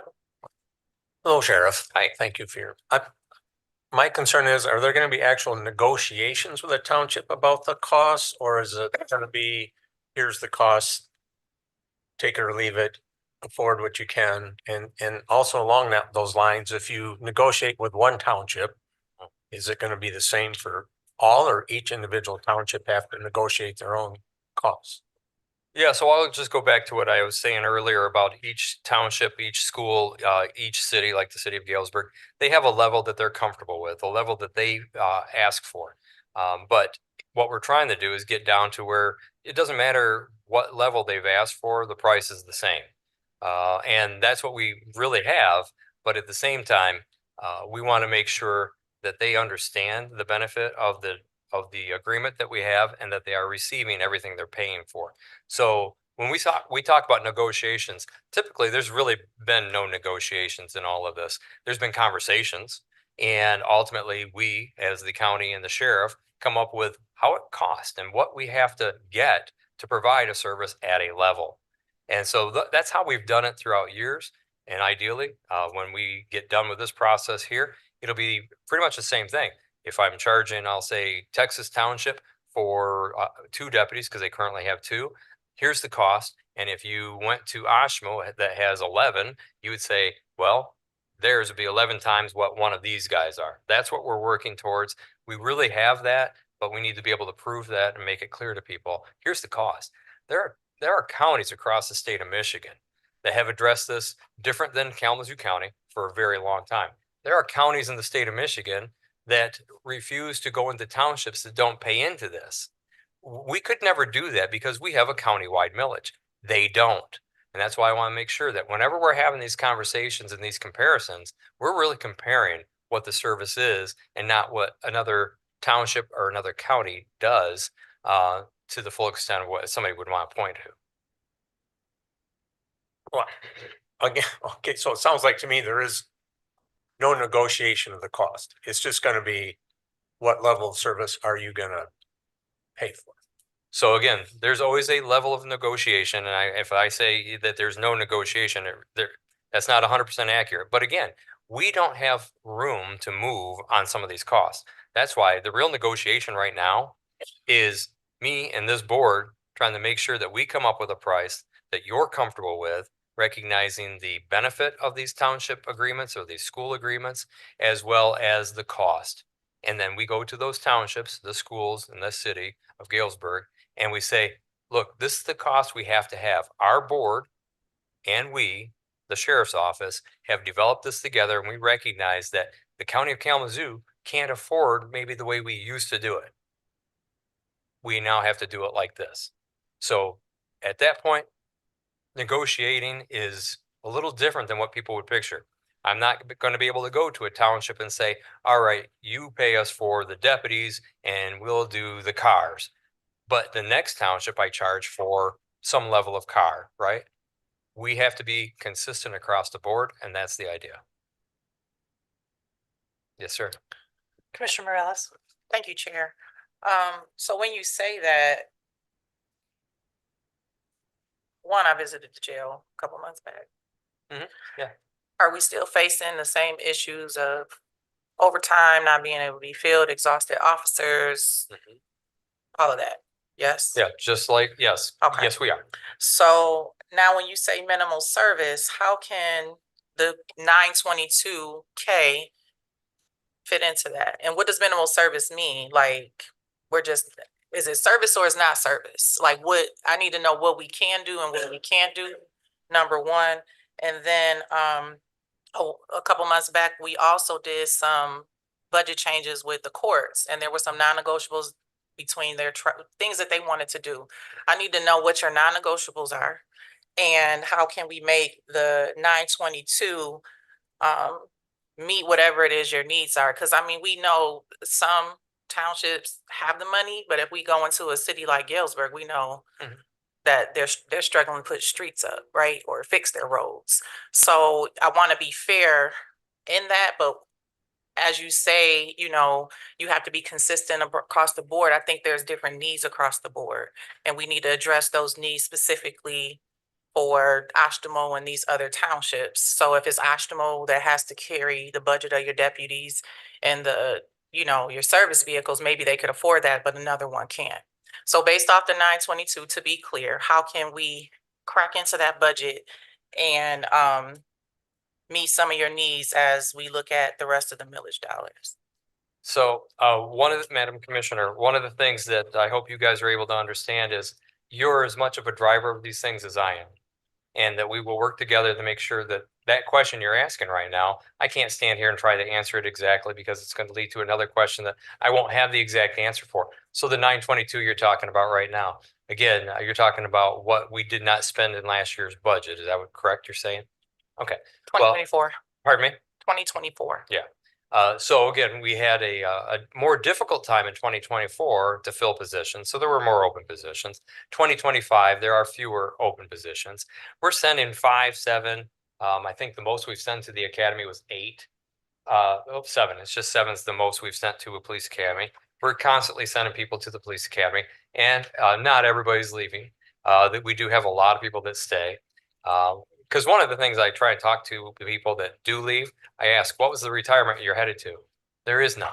So again, there's a huge benefit of staying in this county and working for this county because we do give more to our staff than other counties or other city police departments do. But going back to your 922, we recognize that in my mind, you should never be way under budget because that's almost as bad as being way over budget. Of course, there is a big difference and I get that. But at the same time, we have to do everything we can to budget the right amount of dollars for the services provided, demanded by the citizens that we can provide. And that 922 you're talking about, we're in conversation about these things, about making sure that that is changed and that we are able to have the right amount of dollars to operate the business and not keep coming under budget. Although we will always come, I'm hoping $1 under budget. Well, Chair, may I? So, I mean, when we're talking way under budget in any programming, including our workplaces, they take the money. If you don't spend what you need from the state, you don't get it back. So we have to do something with this as we talk about, and I'm a data girl, so I would like to see some data. I'm a data girl. Yeah. So I would like to see some data surrounded around, do you do exit interviews or exit surveys? Can you provide some data on how many individuals that you paid for that went to an academy? Yeah. How many stayed, how long they stayed, so we can get some visuals on that. And again, you know better than us what your non-negotiables are. So I think it would be helpful if you told us exactly what you weren't able. I'm not gonna go cat and mouse because it's turning into that right now. We got 922, we got a millage. I need to know from you, what is your breaking point? How much money do you need to be under budget for you to feel safe? Is it $1 million or is it 500,000? And then we can start working to see how we can support you. I appreciate your question and we will work to try and answer that for you. Vice Chair. Yeah, I think it's important for commissioners to realize this is not the sheriff's directive. This is not his idea to go out to the townships and seek more money. I just want that to be clear. And of the $892,000 or 922 in his difference in his office, we have 9 or 10 million consistently as a county. And that's our job. That's the 9 of us sitting around here. We have $9 or $10 million each and every single year in surplus.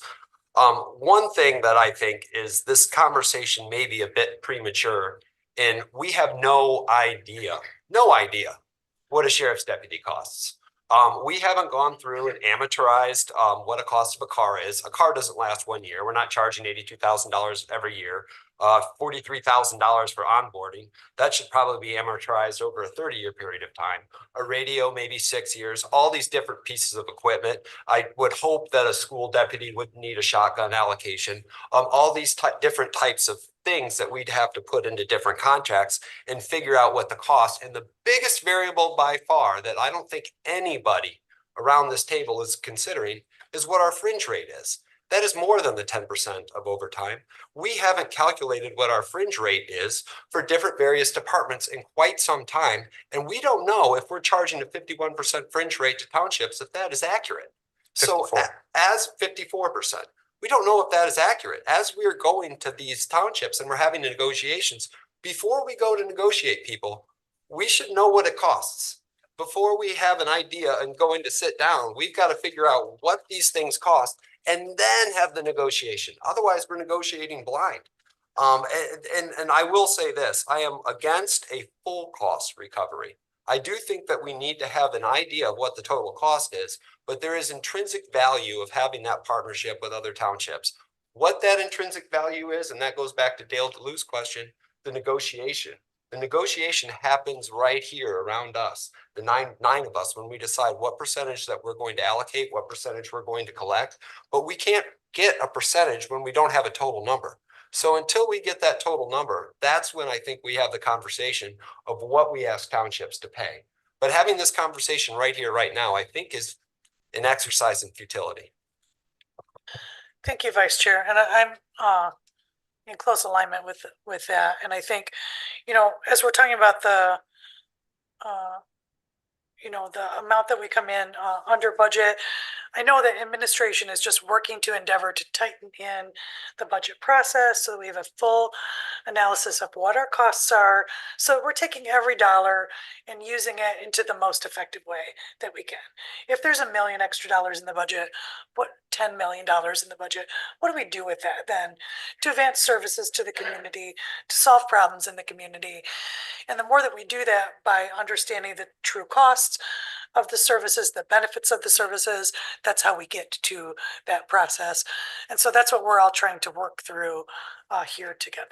Okay, Commissioner Wheeler. Thank you. One last thing, I promise. I think the sheriff is absolutely right when he came up and said that we need to prioritize, but I think Vice Chair is completely right that it's on our shoulders to make this happen, because there's a bigger picture behind all of this of when is enough enough? We talk a lot about housing. When do we tax our citizens so much that there's no longer home ownership? And so we really have to carry this burden, and it's not really a burden, carry this weight, right? And make it happen. And I think this is where we need to take a step back and figure out what the role of county government is, and to figure out our essential services in house before we start doing other things, because clearly this is coming up again and again.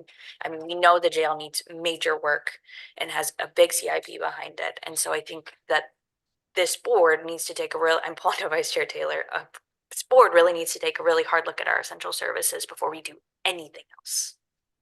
Thank you. Thank you. Administrator. Thank you, Chair, Vice Chair Pro Tem, Commissioners. I want to respond to Commissioner Wheeler's articulation of the budget for the last 3 years. What happens is that Finance completes a year-end salary pool analysis in October and November to present in December. So fundamentally, some of that data is just not, it's just not as comprehensive. What happens is when we complete that year-end analysis, it's really memorializing the overtime that has accrued. So there is a significant amount of overtime that the sheriff's office accrues each year. And so that is recognized through that year-end analysis adjustment. And so what you see is that we true all of that up to make the budget whole, and then we still have the vacancies then to recognize. And that's why the budget is inherently under budget each year. They have vacancies. We trued up the year-end salary analysis or adjustments, and then they also have line items that just inherently come under budget, whether that's in the jail or sheriff's administration. So it's a combination of those factors. And so I just wanted to make sure and ensure this board knows that fundamentally, I mean, due to overtime, the sheriff's office is consistently, and we've communicated that consistently, over budget and overtime to the tune of $3 million, $4 million, which inherently we're completing an analysis to understand where that overtime is coming from, which I speculate is in the township contracts. Most of it likely is, because we do not recoup, we only recoup 10% of the overtime associated with those deputy rates. So inherently, you know, if we're only recouping 10% of the rate, overtime is usually calculated at time and a half. So we're not recouping 100% of the rate. And so that's why we want to provide the analysis to the board to show you all what funding we're not recouping. We're not suggesting that townships pay 100% of all of these costs, obviously. And as Vice Chair mentioned, you know, the cost of a vehicle is $90,000+ a year. They last about 4 years, depending on the usage, right? So we don't need to recoup that all day one. But inherently, I mean, it's not the county's responsibility to provide vehicles to townships. It's not the county's responsibility to provide vehicles to school districts. Those are services they should be providing. But if it's the desire of the board, well, then we need to prioritize our priorities moving forward in other areas of the budget so that we can ensure that other departments can provide the services they needed for the citizens. Thank you. Thank you, Administrator. I think, you know, you said something within that analysis there that I think, you know, is illustrative for us, that there's an assumption about where overtime comes from, but we actually need an actual in-depth analysis of where it comes from. I know just anecdotally from conversations with the sheriffs and with deputies, it's very hard to retain corrections officers within the jail. It's a very stressful environment. The physical plant is challenging. The road patrol positions are much more sought after by the deputies. but actual analysis can help us get to like what really drives it, where is it really at, and ultimately that data helps inform us both how to budget for it and how to solve it. So Madam Chair, real quick, Yes, we Sheriff do have Commissioner Morales. a breakdown of the overtime for the townships and everything. We have a meeting on Thursday with leadership, the director, as well as finance to go over these costs. So again, these costs that we're talking about, they're coming to you.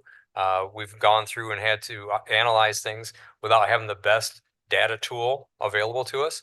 We've gone through and put together, I think, a real good piece of information that you guys will be able to appreciate when we are done with our conversation on Thursday. That'll give more light to the subject for everybody on this board and through the leadership and the administrator.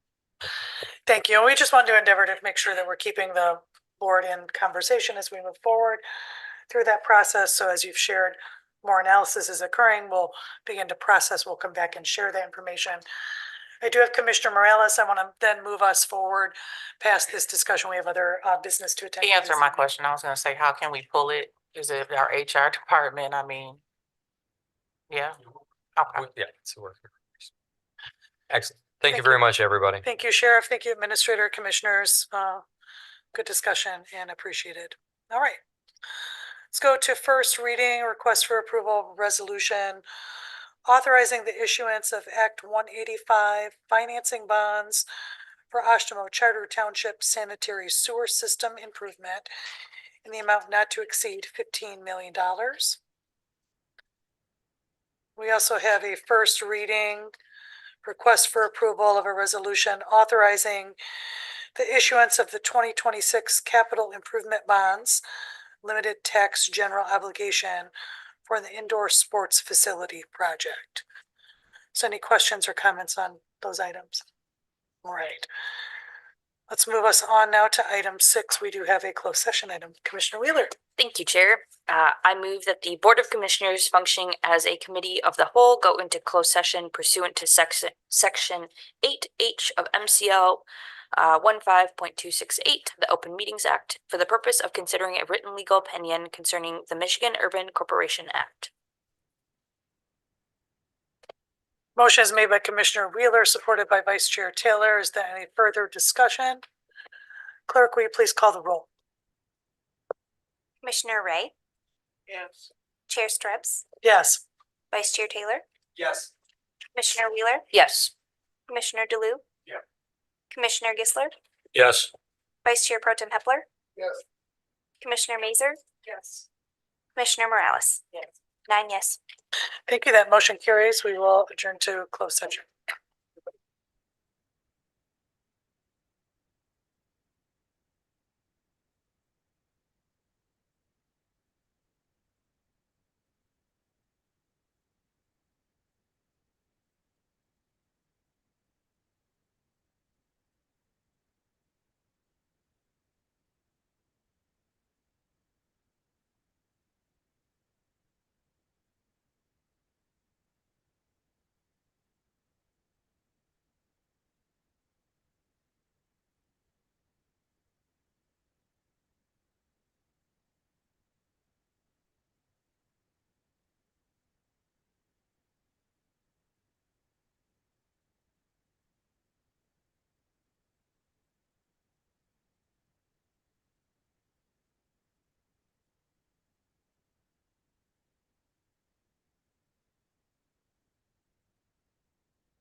285.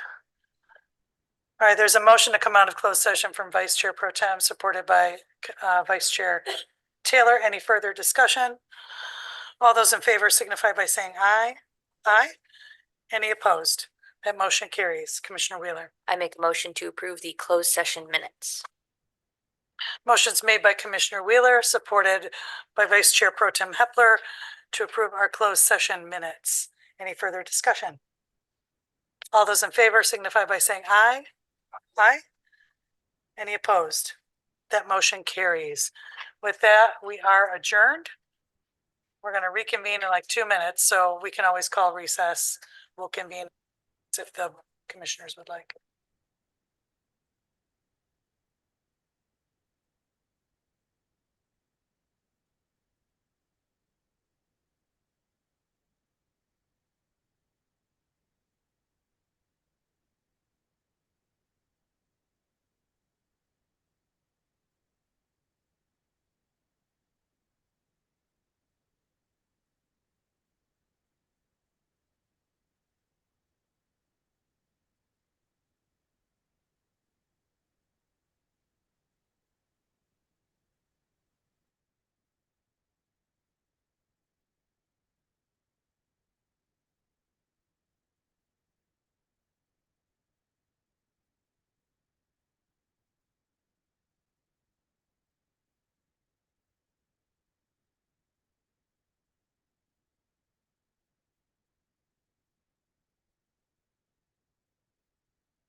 Yeah.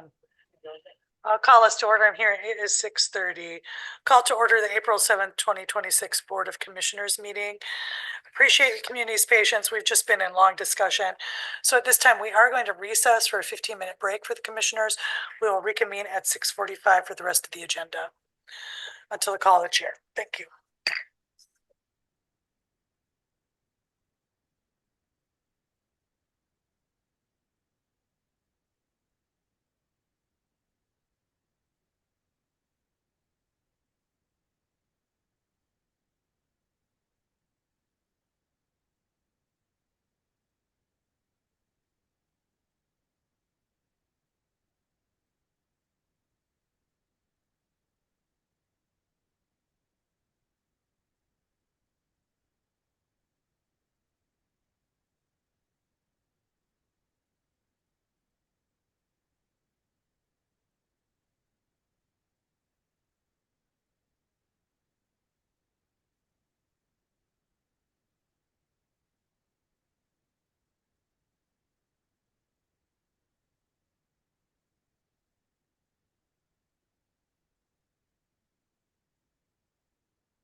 I was a party.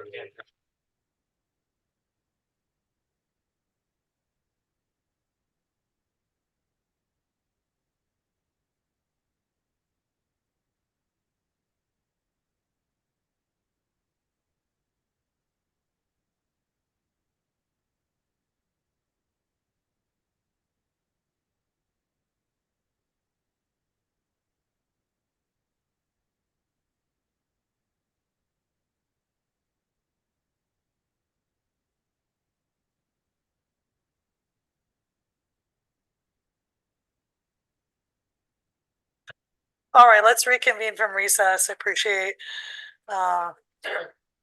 community's flexibility there. We'll begin now with item 1. We have our invocation and reflection. Commissioner Morales, you have a guest you've invited. Yes, thank you very much, Chair. I would like to call up Matthew Campbell, Ministry Director of Kalamazoo Area Youth for Christ. Thank you. Welcome. Sir, you absolutely Appreciate it.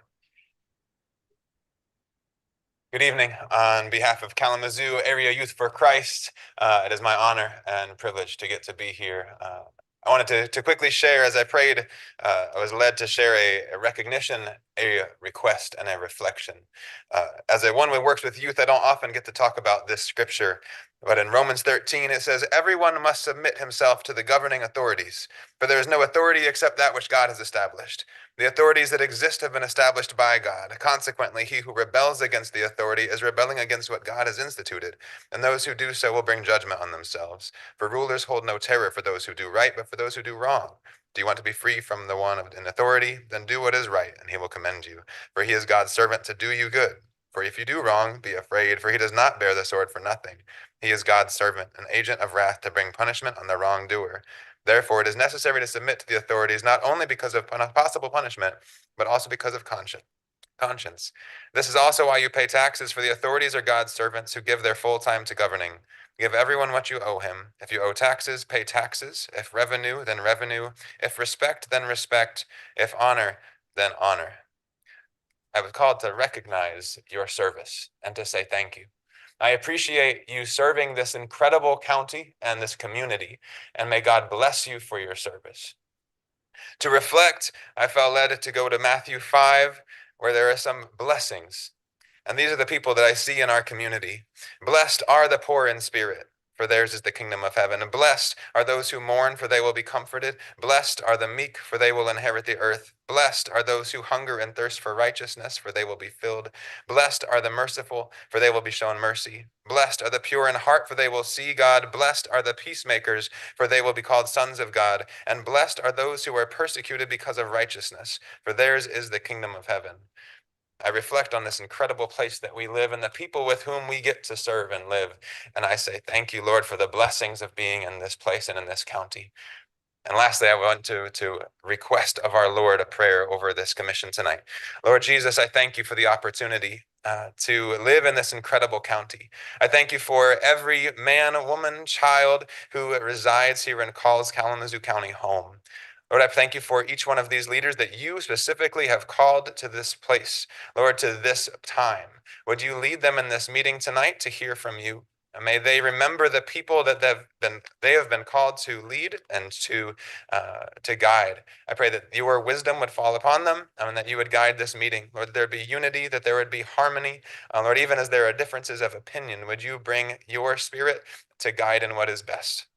We trust you, Lord, and we pray that you would continue to bless Kalamazoo County, continue to bless its leaders. In Jesus' name, amen. Thank you.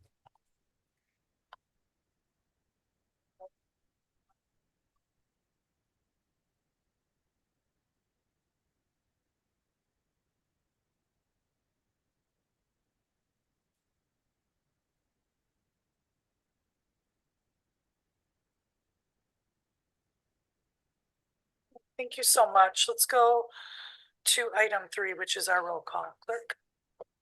Commissioner DeLue? Commissioner Gisler? Yes. Vice Chair Pro Tem Hepler? Here. Commissioner Mazer? Here. Commissioner Morales? Present. Commissioner Ray? Present. Chair Strebs? Here. Vice Chair Taylor? Here. Commissioner Wheeler. Here. 9 present. Thank you. Let's go to item 4 is proclamations. We have none before us this evening. We'll go to item 5, our communications. We're in receipt of item 2026-420, which is the Treasurer's Department Annual Report from 2025. Item 2026-489, resolution from Washtenaw County supporting state legislative action for fiscal accountability and local zoning authority in House Bill 5362. Item 2026-490, the Hope Through Navigation 3/20 of 26 program report for the overnight emergency winter shelter operations. 2026-525, Montgomery County resolution supporting House Bill 5152 and through 5133. 2026-530, BID corridor study, airport area funding request. Item 2026-540, landing place change order report as of April 2nd, 2026. Item 2026-533, discovers Kalamazoo 2025 annual financial statement. Are there any other communications or comments on that? All right, I'm seeing none. Let's move to item 6 is approval of our minutes. I would entertain a motion for approval of March 17th, 2026 Committee of the Whole and regular meeting minutes. So moved. Support. Moved by Commissioner Wheeler and supported by Vice Chair Pro Tem Hepler. Any further discussion? Yeah, Chair. Yes. Actually, I have a minor correction. Thank you, Commissioner Gulu. Go ahead. On a regular meeting minutes on page 10 out of 14, we had a vote on awarding a contract to Total Fire Protection for the parking ramp. I believe I was the lone nay, and they have Vice Chair Taylor is listed as the nay vote. It should be me, not Vice Chair. Thank you for addressing and correcting that. All right, so now we need to go back and we have motions that were on the floor. Do we have agreement from the maker and support to rescind that motion? Yes. Is there agreement? Now we could advance a subsidiary or a secondary motion for request for approval of the March 17th minutes as amended, as directed by Commissioner DeLukes. So moved. All right, there's a motion made by Commissioner Wheeler. Support by Vice Chair Taylor. Any further discussion?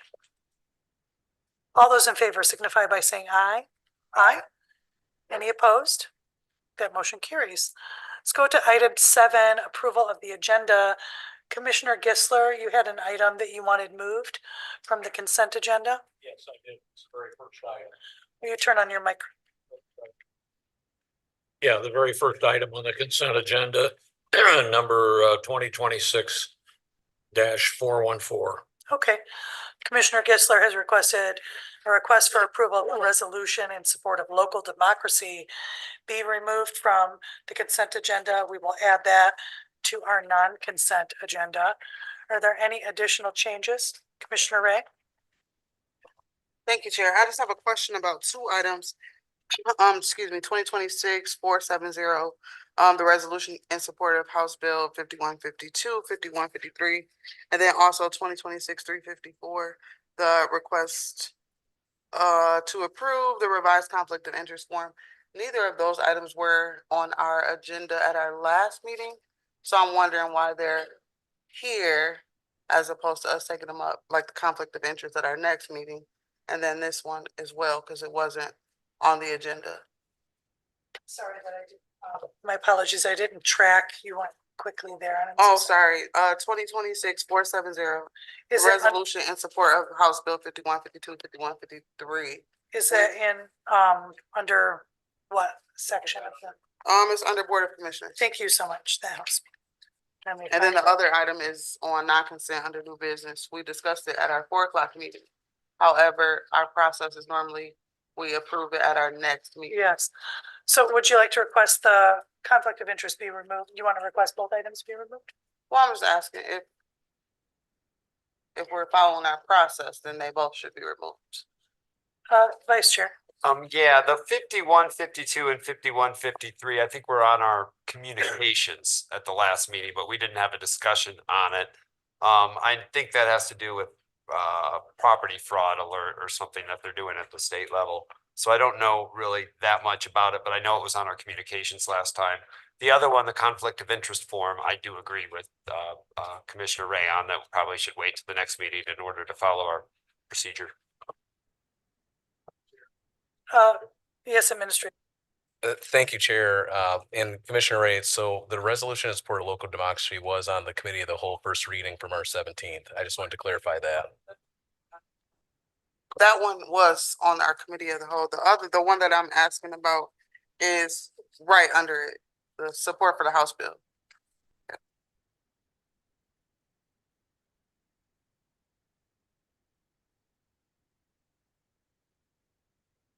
It's the board's prerogative. There are times that we advance the beyond that and advance items more quickly, but there, council, you have impetus. Thank you. And of course, it is always the prerogative of the chair. I asked that it be put on only because the conflict of interest statements were generally due January 31st. And so I was hoping to get the new and improved ones done as quickly as possible if the board was okay with it. But otherwise, it can be moved to the next regular meeting as well. Commissioner Ray. Just a question. At the beginning of the year, we filled out a conflict of interest form, correct? Okay. Yes, just with more limited information than council would advise, Administrator. Yeah, I apologize, Chair. Yeah, so, and apologies, Commissioner Ray. Yes, so first reading of 51, 52, and 51, 53 was on the March 3rd committee of the whole for first reading. It just now made its way to the April 7th meeting for final approval. Thank you for clarification. So do we have consensus from the body? We did have some robust discussion with council on the conflict of interest form. And there, he articulated the potential to develop an opinion for us on some of the requests made from commissioners about to whom else it would apply beyond commissioners. Do I want to pull that at this time and request council move an opinion forward? Is that the will of the body? Okay. All right. So the appropriate motion would be to table to a date certain. Yes. Yes, ma'am. Thank you. Council, can you advise on the turnaround for the development of the opinion? Through the, you want Vice Chair, go ahead. Would you like? I think I know what he wants to say and yell at me if I'm not, but I would make a motion that we postpone that vote until our next regularly scheduled Board of Commissioner meeting. Thank you. There's a motion made by Vice Chair Taylor, supported by Vice Chair Pro Tem Hepler, to table the conflict of resolution policy until our next regularly scheduled meeting. Any further discussion? All right, seeing none. All those in favor signify by saying aye. Aye. Aye. Any opposed? That motion carries. All right. Any additional changes to the agenda? Okay, so now we would adopt the agenda as amended. Motion is made by Commissioner Wheeler, supported by Vice Chair Pro Tem Hepler, to adopt the agenda as amended. All those in favor signify by saying aye. Aye. Aye. Any opposed? That motion carries. All right. We've made it to item number 8. We will go into presentations. This was item 2026-523, Western Student Association, WSA update. We were to welcome the WSA body president, Luke Kritzman, but I do not believe Mr. Kritzman has been able to join us this evening. All right. So we will offer the opportunity for them to come in for brief discussion. We're just trying to develop a relationship with student government, connect them with us as we go forward. It would be brief. We'll hear from them maybe monthly or so. Yes, Commissioner Gisler, maybe some of them will sit here in the future. Let's go to item number 9, our public hearings.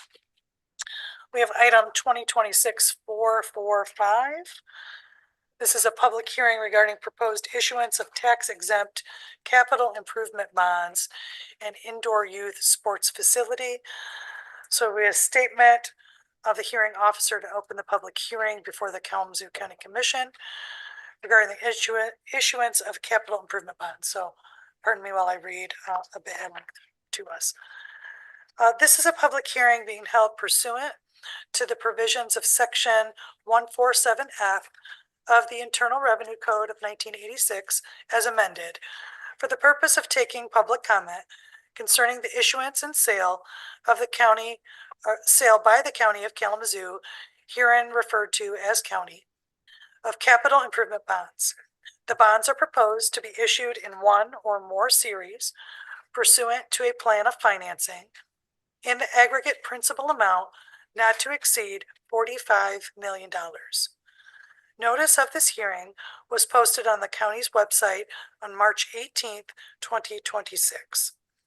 The proceeds of the bonds will be used by the county to finance all or a portion of the cost of acquiring, constructing, furnishing, and equipping a new indoor sports facility consisting of an estimated 150,000 square feet, basketball courts, volleyball courts, a turf field, and other sporting surfaces, sporting equipment, offices, training rooms, concessions, and other spaces, mechanical, electrical, technology and security systems, site, utility, and parking improvements, all related to appurtenances. Thank you, council, for that one. And attachments thereto, and site work, demolition of any existing facilities and or rehabilitation of the existing site, including environmental remediation. Additional proceeds of the bonds will be used to pay capitalized interest on the bonds and to pay the cost of issuance of bonds. All of the above described facilities and improvements to be financed with the proceeds of the bonds will be owned by the county and leased to and operated by the Kalamazoo County Event Center Assessment District Authority Incorporated, a Michigan public body corporation and related governmental entity to the county, herein referred to as the authority. Certain other organizations qualified under Section 501c3 of the Internal Revenue Code of 1986 as amended may also use or lease portions of the project from time to time pursuant to their exempt purposes. The county expects to pay the principal of and interest on the bonds from funds to be received from assessments levied against owners of certain transient facilities. In the event the foregoing assessments are insufficient to pay debt service on the bonds are secured by a first budget obligation of the county, payable from the county fund, from the general funds of the county, including the collection of ad valorem taxes on all taxable property in the county, subject to applicable constitutional and statutory tax rate limitations. All interested citizens are encouraged and will be offered an opportunity at this hearing to address the hearing officer concerning the foregoing. Please state your name and address for the record prior to making your remarks. Please confine your comments to the subject of this public hearing. In the interest of allowing everyone an opportunity to speak, I would ask each speaker to limit his or her comments to 3 minutes. The public hearing is now open for comment.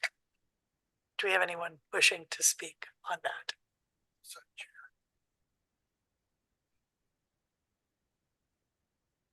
Welcome to you. Oh, not yet. Okay, thank you. Yeah, I just want to say, we gotta feed the hungry people, man. There's people out there in poverty that need help, and it's a big thing. Thank you. Thank you.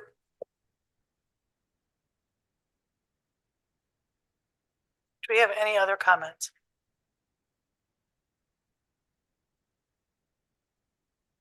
I see administrator looking at me. Administrator? Chair, I am aware that we have someone online. I'm just not sure if they're if it's for this hearing, but we can have staff bring them over to comment. So that'll be done shortly.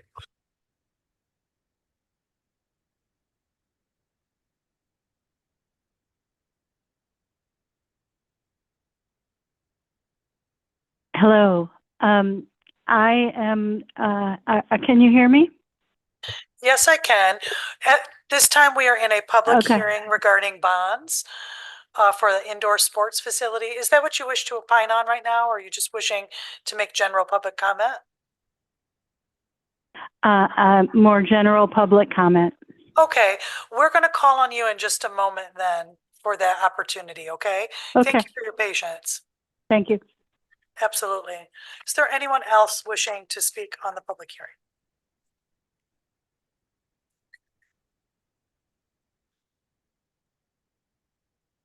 All right. So I'm working, there was specific language he wanted me to say. All right, with that, with no one coming forward, the public hearing is now closed. All right, we did. Well, thank you for that exercise, council. Wow. Oh, thank you, bond council. All right, nice. Okay, thank you for that. Let's go to item 10. This is now the opportunity for public comment. Public comment can be made in person or by phone by calling 855-925-2801, entering meeting code 10748, and then press *3 to join the queue. If you wish to speak during both of our public comment periods, you must press *3 again at any time after this first public comment period has ended. At this first opportunity to address the board, it is up to 3 minutes. Please interact with us in a professional and respectful manner on any topic. Once you are recognized, please share your name and where you are from. Let's bring forward our individual online, if we could, administrator. And then we'll open it up further.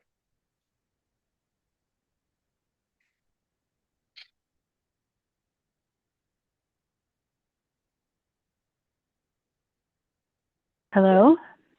Hello, thank you for your patience. We are now in our public comment period. Please share your name, where you're from, and you have 3 minutes.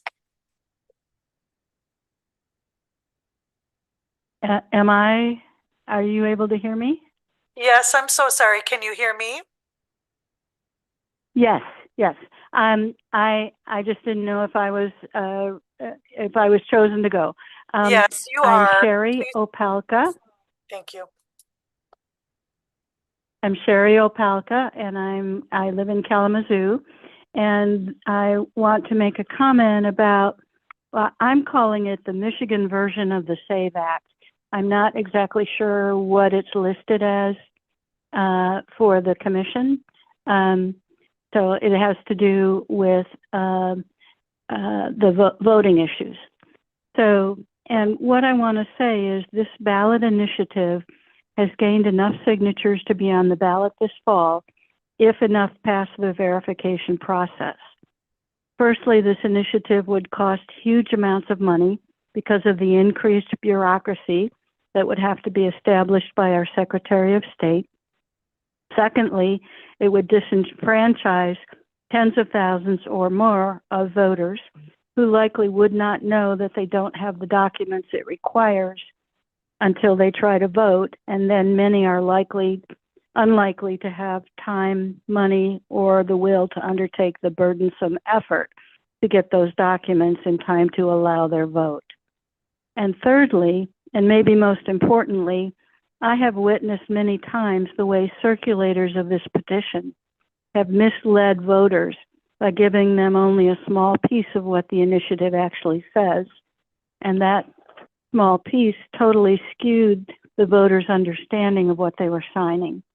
That dishonesty is abhorrent to me, and I believe is unacceptable.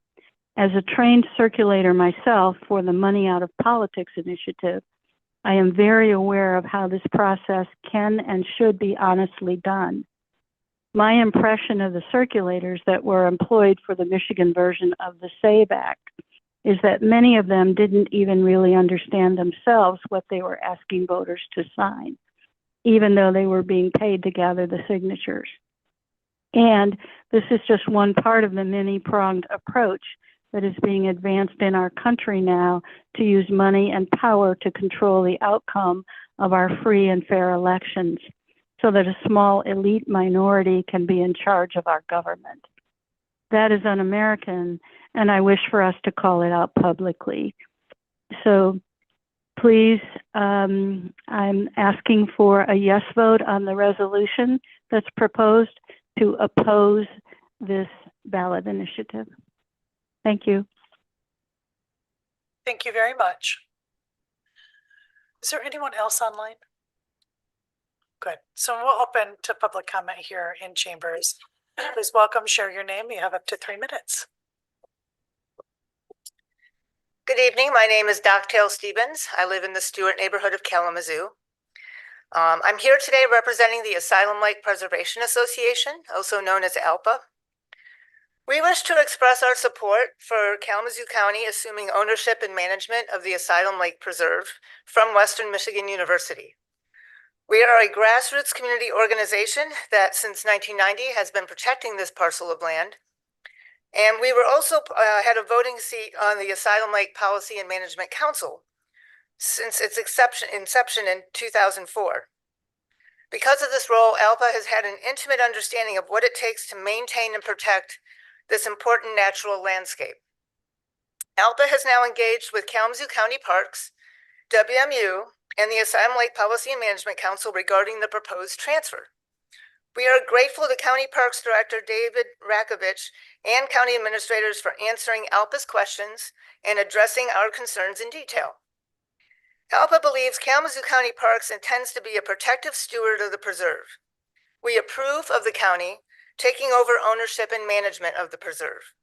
ALPA is encouraged by Kalamazoo County's relevant experience managing Woolham Nature Preserve. ALPA also appreciates the expressed desire by the Parks Director to add additional layers of legal protection for the preserve by way of this transfer of management and ownership to the county. We look forward to the potential for new community partnerships to grow and bloom with this proposed arrangement. ALPA looks forward to this partnership to continue our volunteer stewardship program, where Asylum Lake's friends and neighbors come together to pick up litter, remove invasive plants, wrap vulnerable trees to protect them from predation, and plant trees at the preserve. We understand that the Declaration of Conservation, which has protected the preserve since 2004, will remain in place throughout the transfer and moving ahead. This sets the goals for the management of the preserve to enhancing ecological integrity and promoting natural aesthetics, allowing passive recreation and supporting research and education.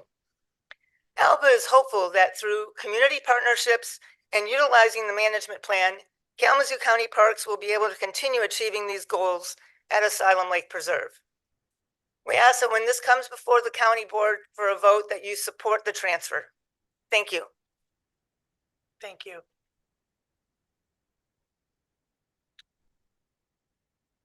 Welcome. Good evening, Commissioners. My name is Matt Hollander. I'm a senior developer with Edison Community Partners, the president of Hollander Development Corporation, and the developer of the Cal Recovery Project, which I'm here to talk about tonight, and I've been working on for almost 8 years. I've asked this board for a lot of support, but tonight I'm simply here to say thank you. Your leadership has had a profound effect on the viability of this project. Specifically, I'd like to thank Director Mary Balkema, Deputy Director Willa DeToronto, Assistant Corporation Counselor Ed Winkler, and Deputy Administrator Lindy Smith for their support and, most of all, patience as we figure this all out. Developing affordable housing is always difficult, and this is the most complex project our firm has undertaken ever in nearly 50 years. Last year, we faced a devastating blow when we lost $4 million of federal funding commitments, a gap that would typically kill a project of this scale. However, you did not let this fail. Instead, you stepped up and you increased your commitment by $2.5 million, utilizing $2 million in opioid settlement funds and an additional $500,000 from the Homes for All millage. This brought the county's total investment in the project to nearly $4 million. I want the public and this board to understand the multiplier effect of those decisions. Because Kalamazoo County showed such decisive local resolve, the state of Michigan took notice. Partly in response to your strong support, the Michigan Department of Health and Human Services committed an additional $2.3 million in state opioid settlement funds to the project. Your investment acted as the catalyst that brought those state dollars home. Without your willingness to fill that gap first, we would have lost over $12 million in federal tax credits through the Michigan State Housing Development Authority and millions of dollars in support in the form of project-based housing choice vouchers. Because of your commitment, members of our community will soon have access to stable, high-quality homes with on-site supportive services. You helped turn a potential crisis into a case study for intergovernmental cooperation. We are moving forward. Construction will begin soon, and I look forward to seeing all of you at our groundbreaking on Tuesday, April 14th at 1:30 p.m. at 1900 Belford Street in the Edison neighborhood. Thank you for your time and continued commitment to affordable housing. Thank you. Welcome. Hi.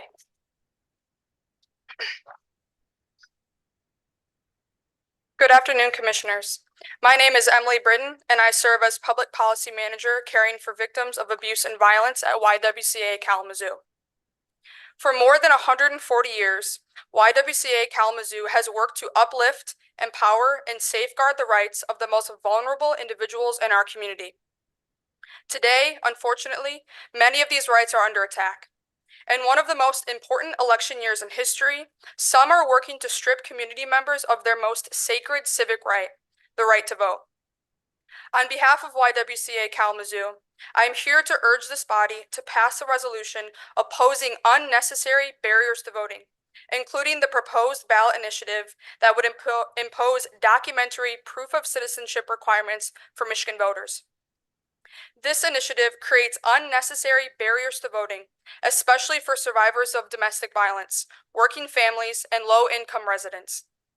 I invite you to consider the experience of a young mother leaving an abusive situation. In that moment, her focus is on safety, her own and of her children. What would your first instinct be? To gather documents or get to safety? Would you stop to find your birth certificate, your passport? For many survivors, those documents are not just misplaced, their location is controlled. Abusers often use personal documents as a form of power, hiding them, withholding them, destroying them, all intentional efforts to maintain control. Even after a survivor reaches safety, accessing those documents can take time, resources, and legal support that they simply might not have. In these circumstances, this is not just red tape. It is a barrier to the ballot. Not only does this initiative create barriers for survivors, it also disproportionately impacts married individuals whose legal names may not match their birth certificates, and community members who cannot afford the time or cost associated with replacing their records. The racial disparities related to this issue are also clear. 11% of people of color report that they do not have ready access to citizenship documents, compared to 8% of white citizens. Policies that exacerbate these disparities undermine fair and equal access to our democratic process. By passing a resolution opposing unnecessary voting barriers, the Kalamazoo County Board of Commissioners can affirm its commitment to accessible elections and to protecting the voices of voters across our community. Thank you. Thank you.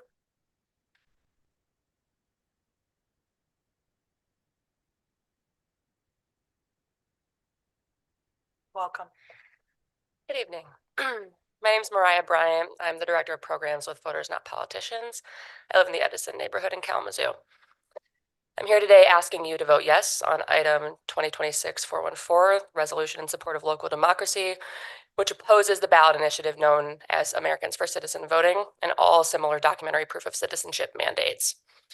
These policies would block eligible, legal U.S. citizens from accessing their constitutional right to vote, especially married women, voters in rural communities, active service members, and senior citizens. Under the policy pursued by ACV, the identification that you and I, and most voters in Kalamazoo, use on a daily basis would no longer be sufficient for registering to vote. That's true even if it's Real ID compliant. Michigan already has strong voter ID laws on the books. These policies would just add extra red tape and bureaucracy that muddy our election process. Initiatives like Americans for Citizen Voting are just another example of certain elected officials trying to change the rules of the game to take power away from voters. We all agree that voters should choose their politicians, not the other way around. And there are real consequences for legal U.S. citizens when we try to clean up the voter lists with a sledgehammer instead of a scalpel. The Macomb County Clerk recently referred 15 individuals for criminal prosecution because they were believed to be on the voter rolls illegally. Since then, 3 of the 15 have been confirmed to be U.S. citizens, all of whom were legally eligible to vote. Despite that, they are facing criminal charges. Americans for Citizen Voting represents massive government overreach by those who have no clue what it takes to run an election with integrity. I'm lucky to live in Kalamazoo County, where I trust our county clerk and local clerks to administer our elections to the letter of the law in a nonpartisan way based on years of expertise. Our elections are secure, accurate, and accessible. Tonight, I'm asking you to help keep them that way by voting yes on this resolution and using your personal platforms to fight against documentary proof of citizenship initiatives at all levels. Thank you. Thank you.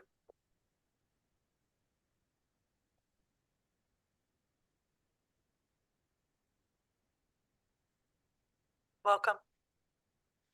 Well, someone's gonna help you turn your mic on just a moment. Thank you. There you are. Welcome. Is that better? Good evening. My name is Aideen Clements. I live in the city of Kalamazoo, and I'm here as co-president of the League of Women Voters of the Kalamazoo area. I would like to speak also concerning the resolution 2026-414 on today's agenda. The League of Women Voters' mission is empowering voters and defending democracy. Democracy is strong when every citizen participates. Non-citizen voting has not proven to be a problem in Michigan, and so adding red tape in the form of documentary proof of citizenship to the process of registering would only add an extra hurdle to jump for those who should have a vote. It is already illegal for non-citizens to vote in federal and state elections, and there is no need for this heavy-handed so-called solution to a non-existent problem, which would most likely make it harder for many people to vote and to diminish our democracy. On behalf of the League of Women Voters, I ask you to vote yes on your resolution to oppose ballot proposals or legislative efforts to create unnecessary barriers to voter participation. Thank you. Thank you. Is there anyone else wishing to make public comment? Yes, ma'am. Thank you, Sheriff. Welcome. Thank you. Thank you, Commission, and everybody in the audience here to listen to what goes on in county government. So we talked about cost earlier related to the policing, the project that we have where the townships and cities, but there's other costs that we are looking forward to dealing with, because we recognize at the Sheriff's Office, we've had a 12% increase in the cost of provisions, meaning food went up 12%. The delivery costs on those things have gone up. That is a change from last year to this year, and we recognize every single year there are some changes. That's economics. But right now it's a 12%, which is a larger increase that we've seen in the past. I also like to study and read the economics experts who talk about some of the costs that we can see coming in 2027. When we talk about those things, again, recognizing that this last year there was a 12% increase in these items that we're talking about. There's also an increase in the number of people coming to the jail right now.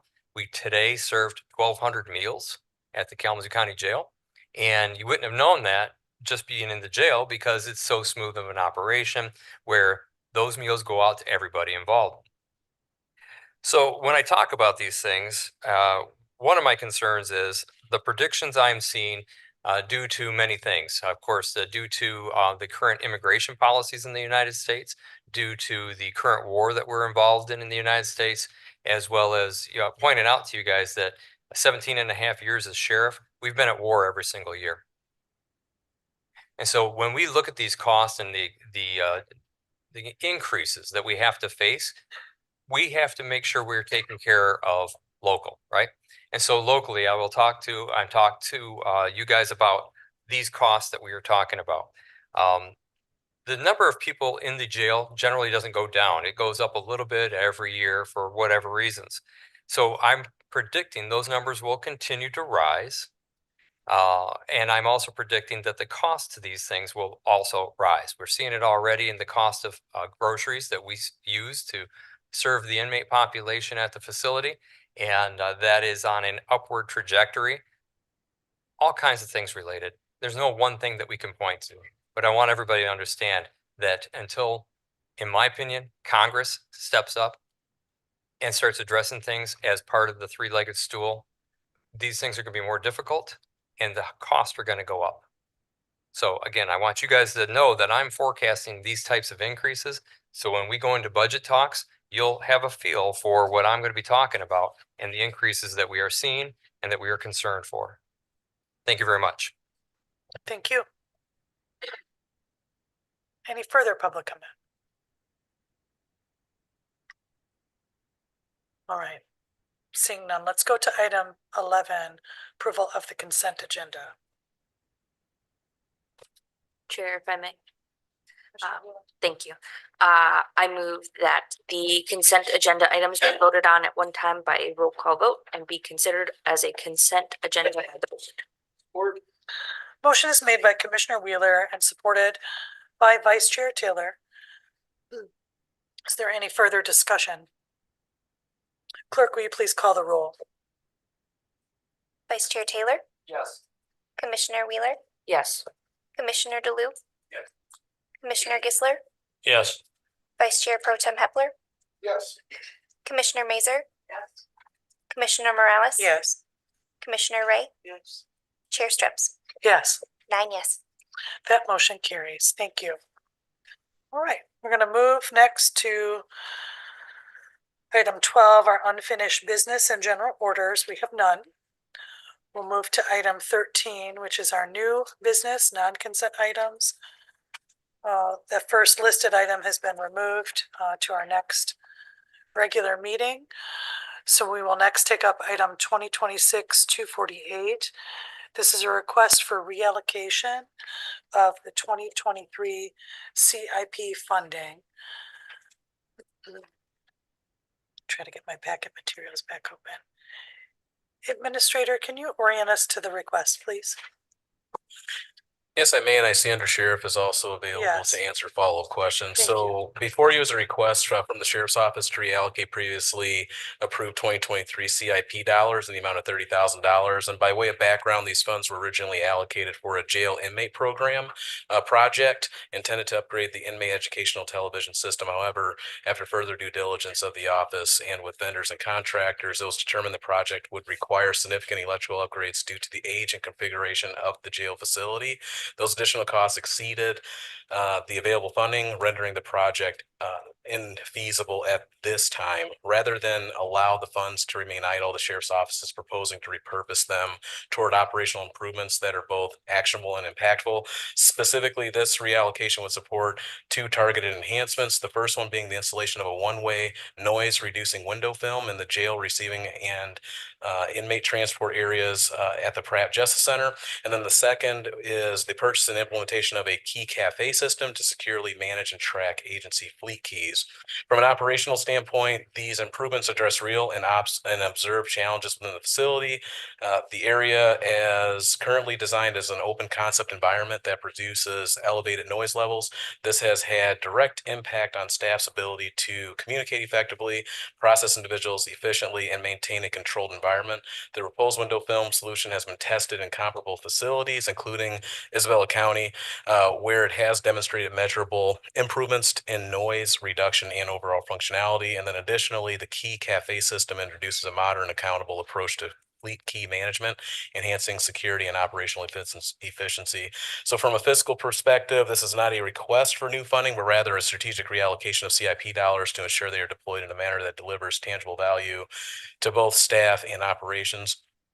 Upon approval, implementation can proceed immediately. So in summary, the request is prudent, as a prudent stewardship of allocated resources, pivoting from a project that is no longer viable to invest in, recognizing that there is a CIP process, and typically during the CIP process, right, other projects are denied because projects have been awarded funding. So that's why this project has been brought to you on the non-consent agenda for that consideration and recognition that there is a CIP process, but also recognizing that it's just a matter of pivoting the dollars from a previous jail project to another jail project. So staff recommends approval, and I know that Undersheriff is here to answer any additional questions. Thank you, Administrator. So that's why I wanted to bring it forward outside of consent agenda for additional board discussion. Vice Chair. Yes, I support this this change. I do also support the fact that we all are getting this information right here and looking at it and discussing it. And if anybody has a problem with the reallocation of CIP dollars, that we have the opportunity at the least to say, well, that was intended for jail inmate program. So I would be against that, but I don't think that things like this should be just put on consent agenda. I feel strongly that if it's a reallocation of a CIP, or if there was a process that doled this out, that it should be on non-consent. It should be the full board has privy to information if they have any problems with it. Thank you, Vice Chair. As will be a number of the subsequent items we're going to discuss are similar in nature. Vice Chair Pro Tem. Thank you, Chair. I concur with Vice Chair and with this project. It is for the inmates. It is for the within the jail. I think this is appropriate, and I think it will actually maybe be better than what was originally planned. But I think this is great that we have a project that will help make our jail and those folks that we're serving there be better taken care of. Thank you. Any further discussion? All right, I'd entertain we have a motion. Chair, may I make a point? Oh, yes, please. First, I want to say thank you to the administrator for explaining the proposed reallocation of the funds. Thank you so much. Very detailed. I did want you to know we tried very hard. We're going into our third year to use those funds for their intended purpose. But during those 3 years, we were able to secure through our phone services, ViaPath tablets. And over those 3 years that's for visitation purposes. The residents use those for free of charge on those tablets. While they can purchase videos and movies and all that, we have over 100 educational programs on there that they can also access free of charge. So that has been a benefit. While we weren't able to procure the educational system on the TV monitors upgrade at this time, we were able to secure that with our relationship with that vendor. So that was just a point I wanted to make to the commissioners. That was a positive thing, unexpected thing that came out of it. We didn't start with a 1-to-1 ratio with our tablets either. We built them over the last 3 years, and it wasn't at a cost to the county or the sheriff's office. So I wanted to make sure you guys knew about that. The education and rehabilitation is at the forefront of our priorities for this community and at the Sheriff's Department. And we were certainly happy to see that we were able to lift that up. Thank you for sharing that, Under Sheriff. Sir, we need to entertain a motion. We can open further discussion. Commissioner Wheeler. I would make a motion to approve the reallocation of the 2023 CIP funding in the amount of $30,000 to the new 2026 CIP Agency Environmental Upgrade Project. Support. Motion is made by Commissioner Wheeler, supported by Vice Chair Pro Tem Hepler. Is there further discussion on the merits? Right, I'm seeing none. All those in favor signify by saying aye. Aye. Any opposed? Okay. All right, that motion carries. Right, let's go to item 2026-513. It's a request for approval and signature of an agreement with BSNA Software for the BSNA Cloud Upgrade. Administrator, can you orient us as well? Absolutely, yes. Thank you, Chair. So this evening before you is a request to approve and authorize execution of agreement with BSNA Software for a transition for the Treasurer's Office's cloud-based software, rather BSNA's cloud-based platform, rather, excuse me, and then to authorize the use of delinquent tax revolving fund dollars to secure our place in the 2027 implementation schedule. And that's really the crux of this issue, is securing a place in the implementation schedule. So as you're aware, BSNA is a mission critical system supporting both the Treasurer's Office and equalization functions, specifically property tax assessment, tax administration, delinquent tax processes, and PRE audit activities. This request is less about immediate implementation and more about strategic positioning in the queue.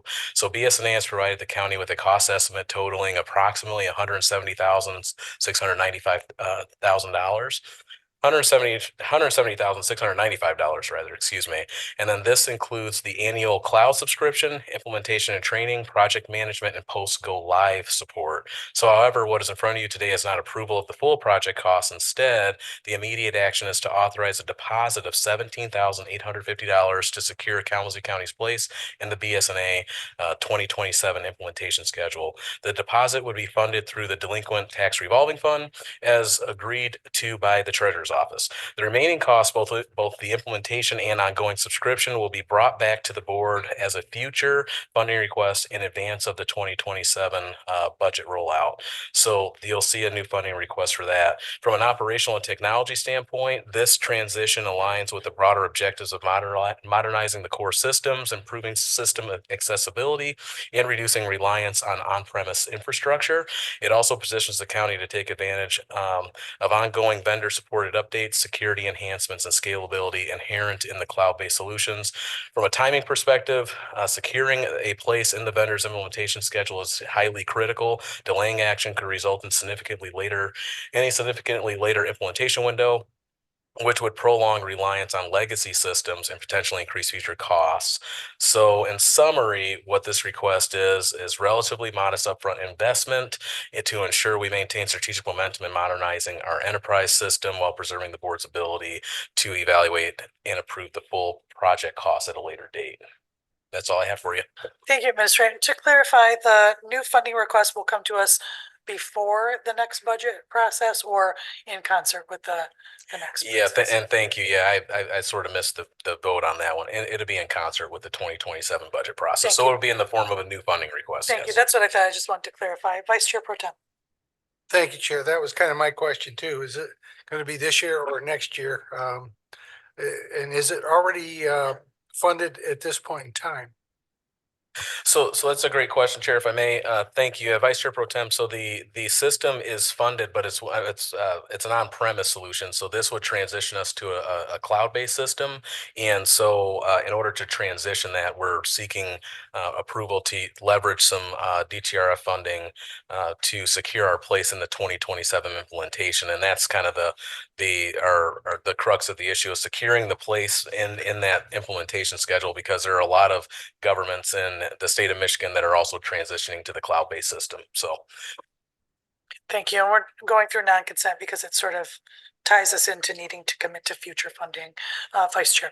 And thank you, Chair. That was one of the reasons I wanted this on non-consent agenda, because even though it's a $17,000 investment that comes from our DTRF fund, it is a substantial investment in years subsequent. So my question is similar to what Vice Chair Pro Tem had. The current on-base system, does that have a cost that we could be, no longer have to pay, or what's the delta between the two? I do see Deputy Treasurer has been waiting to chime in. Thank you for your patience. Welcome, Tyler. Thank you. So there is an ongoing support cost that we do pay, and it's relatively minor in the grand scheme. If I'm not mistaken, it's maybe $10,000, $15,000, and that might just be the treasurer's budget side. I know that we have this for assessing and drains and other platforms, but this moves us from an on-premises to a cloud software. And we had a bit of sticker shock ourselves in the treasurer's office when we saw that, but the savings would come from, in part, the IT service and the server capacity and savings there It's also safer than having it on premises. It allows us in our foreclosure prevention efforts to take this cloud-based platform, and we can then, when we're knocking on doors, somebody says, oh, can I make this payment now? Don't have to come downtown, worry about this hanging over my head for a week. Well, yes, you can. With our current platform, we don't have the ability to do that, or at least not well. It's essentially somebody else boot up your computer, go through the 5, 6, 7 different steps, as opposed to us just having the tablets we're already taking for logging visits, property photos. It's essentially just a card reader, and we can process the payment there, no different than us at our front desk. So it has a lot of added benefits, but it is a bit of a cost. The upfront of what we're doing now with the DTRF, it's on non-consent because it would sort of encumber us in a future year. So no movement should be done without this board's consent. While it's on the CIP schedule going forward, we don't want to commit anybody to that without getting this board's buy-in. Follow Vice up. Chair. Sorry, follow up if I may. I am in support of this mostly because I'm astonished that a county our size doesn't have BSNA as our central software. We use Tyler Technologies, which costs us millions of dollars in support services.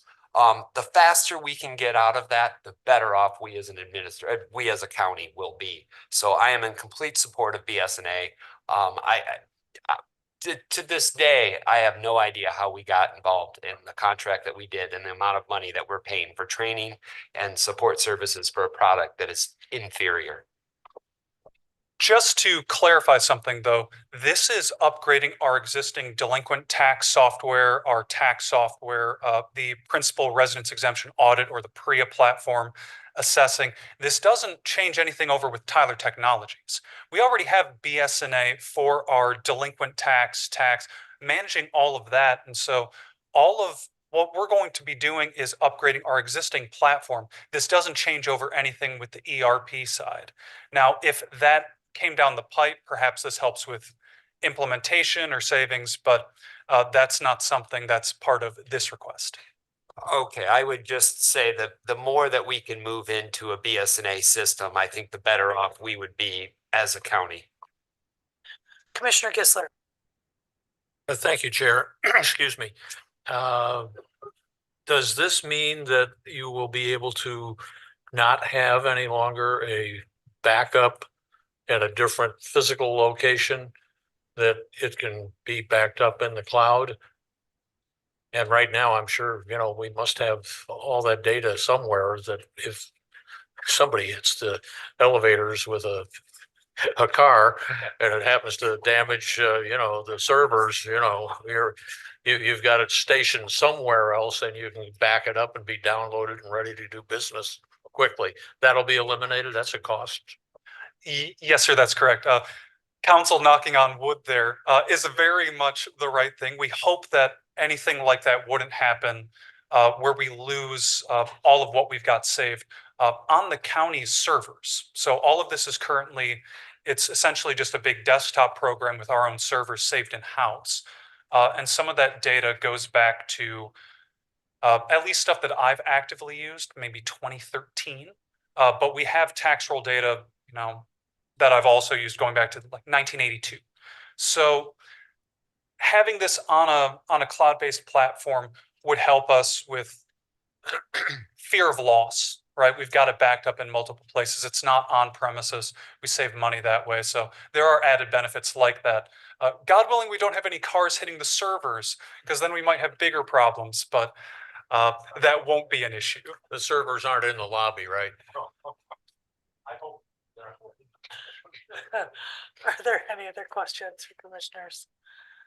All right, seeing none, I entertain a motion.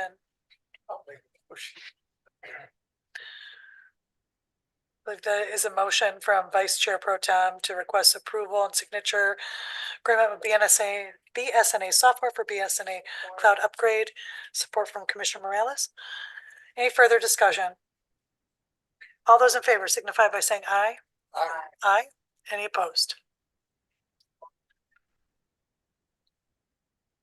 All right.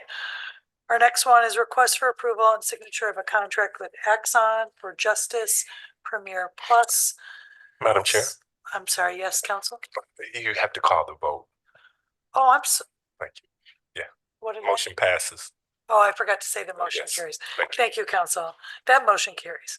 All right, now we'll go on to 2026 544. Request for approval and signature of contract with Axon Justice Premier Plus OPA Administrator, please. Thank you. Yes, thank you, Chair. And just bear with me on this item. We also have Chief Assistant Prosecuting Attorney Jeff Williams and then Chief of Operations Shelley Stapert here as well to answer any specific questions. But I'll orient you to this item, and then we'll have them answer any very specific questions. So this item before you is a request from the OPA to approve and authorize a contract with Axon for their Justice Premier Plus platform. At a very high level, this software supports case management and, more importantly, enhances the office's ability to efficiently review and process digital evidence, particularly video. As you're aware, prosecuting attorneys and their support staff are increasingly required to review extensive amounts of body-worn camera video and other video footage as cases are sent their way. This platform is designed to streamline that process, allowing staff to spend more time on substantive legal work rather than manual review. So from a cost perspective, the contract total is approximately $644,000 over 5 years, with escalating annual payments beginning at roughly $118,000 in year one. Now, I want to take a quick moment to kind of walk through the funding strategy for this as this critical policy consideration as we move forward in the budget process. Currently, the state covers the cost of what's called their Carpel system, which is like their case management system, which has historically required approximately $90,000 in annual support from the general fund. During this temporary period, the prosecutor is proposing redirecting those freed up dollars out of their budget towards this Axon project. However, this is where the longer term implication becomes important. The state supports for Carpel is not permanent, and we recognize that. So when it expires, the county will once again be responsible for funding Carpel, while also needing to then sustain the Axon if this project proves successful. So in effect, this request does two things. It requires currently a budget adjustment now to support the Axon implementation because we only have 90,000 and it's about 118,000. But then it also sets the stage for a future budget request where the board will need to fund both Carpel and Axon concurrently. So this is precisely why board leadership endeavored to move this item to non-consent for full board discussion on the agenda tonight. So what we want to ensure is that there's full transparency and a shared understanding in the long-term financial implications before moving forward, not just the immediate budget adjustment, but also structural commitments this creates in future years. So that said, there's also a strategic upside to this approach. You know, this is what we would endeavor to do, and we've spoken to the prosecuting attorney himself, where administration recommends funding this as a pilot period project. And what it does is provides the OPA with an opportunity to demonstrate the operational value of Axon, particularly in improving efficiency in the office, reducing staff burden, and enhancing case processing ahead of the next budget cycle. That data and experience will better inform the Board of Commissioners when it is ultimately requested to make a long-term commitment funding decision for both systems. Administration and IT have reviewed the request and concur that the platform does provide meaningful business value. So in summary, this is an operational beneficial investment that addresses a very real world workload problem. It's financially supportable in short term, though through redirected savings and a budget adjustment, but it does create a future structural funding obligation the board should fully understand prior to proceeding with this consideration. With that, administration recommends bringing this forward as a pilot project to evaluate it further and then make a funding decision later on the long-term implications. Thank you. Thank you, Administrator. The pilot period will be until the next budget cycle, or what is the time period? That's where I will need, very good question, Chair. That's where I'll need the Chief Assistant Prosecuting Attorney to kind of lay out the Carpel strategy, but I believe there's about maybe 2 to 3 years on that remaining. So we would recommend however longer we have on that state funded support. That's how long the pilot should be supported for, so that they can collect data to better inform the board. But I'll let Chief Prosecuting Attorney Jeff Williams speak to that. Chief Prosecuting Attorney, welcome to you, and then we'll welcome to you after that. Please, Thank you, Chair. I appreciate Absolutely. the opportunity and thank you to Administrator Kaplan and Catlin and Deputy Cole. They've been tremendously helpful in getting us to this point. So I want to acknowledge their help and assistance here. We are fully funded with Carpel, which is, as the administrator said, is our case management system through August of 2028. We are on the state funding deadline for that payment plan. So my understanding, and again, please correct me, Administrator, if I'm wrong, is that the pilot period between now and that time, hopefully we would have accrued the data and the effectiveness of the program enough to come back before all of you at that time and say, this is what it's done for us. This is how we're making the justice system better, and this is why it justifies the cost. Thank you. Vice Chair Pro Tem still. Thank you, Chair. You kind of hit on the question that I was looking at is how many years have we got on Carpel, which has, I think, improved in your efficiency. We're finding in our department that it does help us out. It moves cases through the system faster. And I agree, we're sending them more data and video now than we ever have probably in the past. Even our smaller departments and the bigger ones, I'm sure, have been doing it far more than us. So I want to support this. I think it'll be great for our prosecutor's office that they're able to review things and have that flexibility. And I strongly support this, and we'll have 2 years to figure out how we're going to fund it after that. Thank you. Thank you. Is there any further questions from commissioners at this time? Vice Chair? Quick, in our bar, it says there's $24,884 for this year. Where would that account be from? Contingency, I'm assuming? I'm not sure, likely contingency or just fund balance in general, so carry over. We'd have to look at the strategy. I know that some of our contingency is still earmarked for DHHS child support determinations. So yeah, but yeah, we can look at both of those accounts and see what's sufficient. I believe it's 24,000 is what we'd be short in the contract for the Axon system. So we have the funding. We'll look at the strategy and come back to the board with that. Okay, and it seems like August of 28, so we'd probably run the pilot project to December of 28 to be part of the 29 budget process, I'm assuming. And so there'd be an allocation, a small allocation for a few months of 28. I think so. But okay. Yeah. Anything further? All right, entertain a motion. Chair, I'll make a motion to approve and authorize the signature of a contract with Axon for Justice Premier Plus for the purpose of supporting the Office of Prosecuting Attorneys' case management and operational needs. Motion is made by Commissioner Wheeler, supported by Vice Chair Pro Tem Hepler. Is there any further discussion? All those in favor signify by saying aye. Aye. Any opposed? That motion carries. All right. Now we'll go back to the item requested into non-consent by Commissioner Gisler. We have item 2026-414. This is a request for approval of a resolution in support of local democracy. Is there a commissioner that would like to read that into the record? Oh, are you kidding? Hold on. Much verbiage is usually the whole consent. Let's go. Yes, you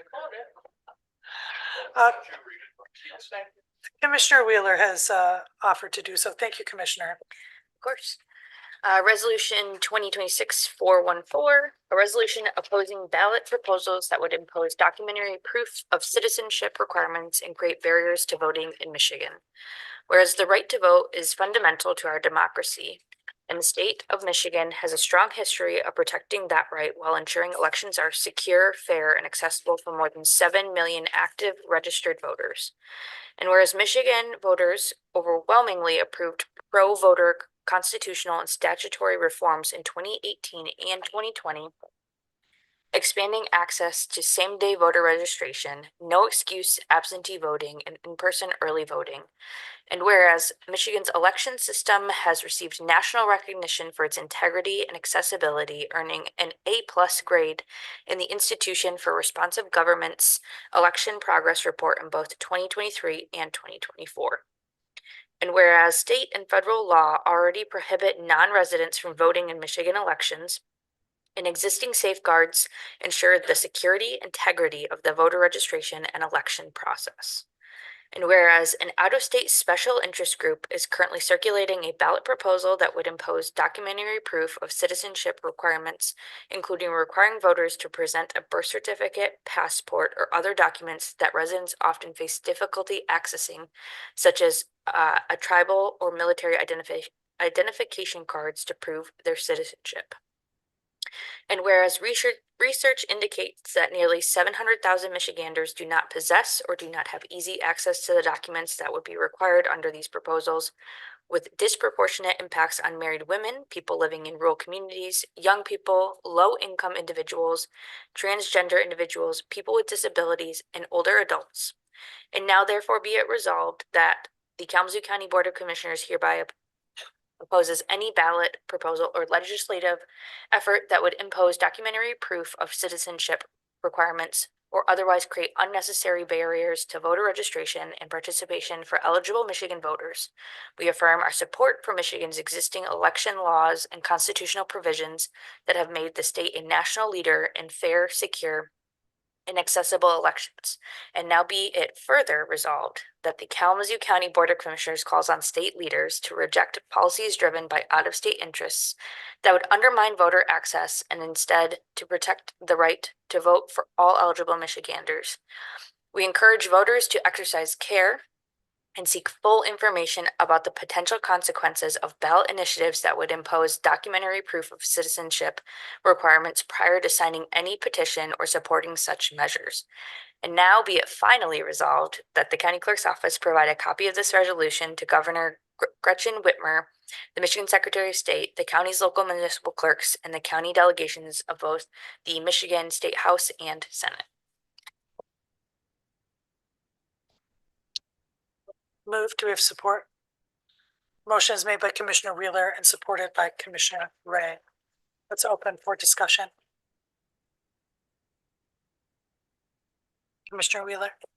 Thank you, Chair. I would just like to say, before I was a commissioner and before I was a full-time firefighter, I had the pleasure of working in a clerk's office and got to experience firsthand how robust Michigan's election system is, and all of the checks and balances, all of the diligence that goes into it. It was a lot to learn in a short amount of time, but the clerk that I worked for did a fantastic job, and our own clerk, Meredith Place, did a fantastic job of making sure that local clerks had what they needed to accomplish the large, important task of our elections. And as you all know, I just recently spent an entire day with our clerk staff, clerks and register of deeds staff, and they have my full faith and confidence, and I'm in support of this resolution. Thank you, Commissioner. Commissioner Morales.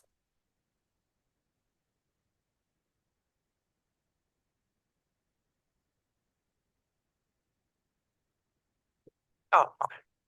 Thank you, Chair. So I am in support of this. As a poll challenger, I too think our clerk's office handles situations well. I've had instances where I have had to call her on the spot to resolve issues, and I've never had a problem. I have 4 or 5 different precincts that I'm a registered poll challenger, from District 1 to the Millwood area to Ashtabula. And so countywide, I'm able to see how different entities run their polling stations. I think that there are other reasons why we should support this. One, we have funding in place for those who can't access their documents in our clerk's office.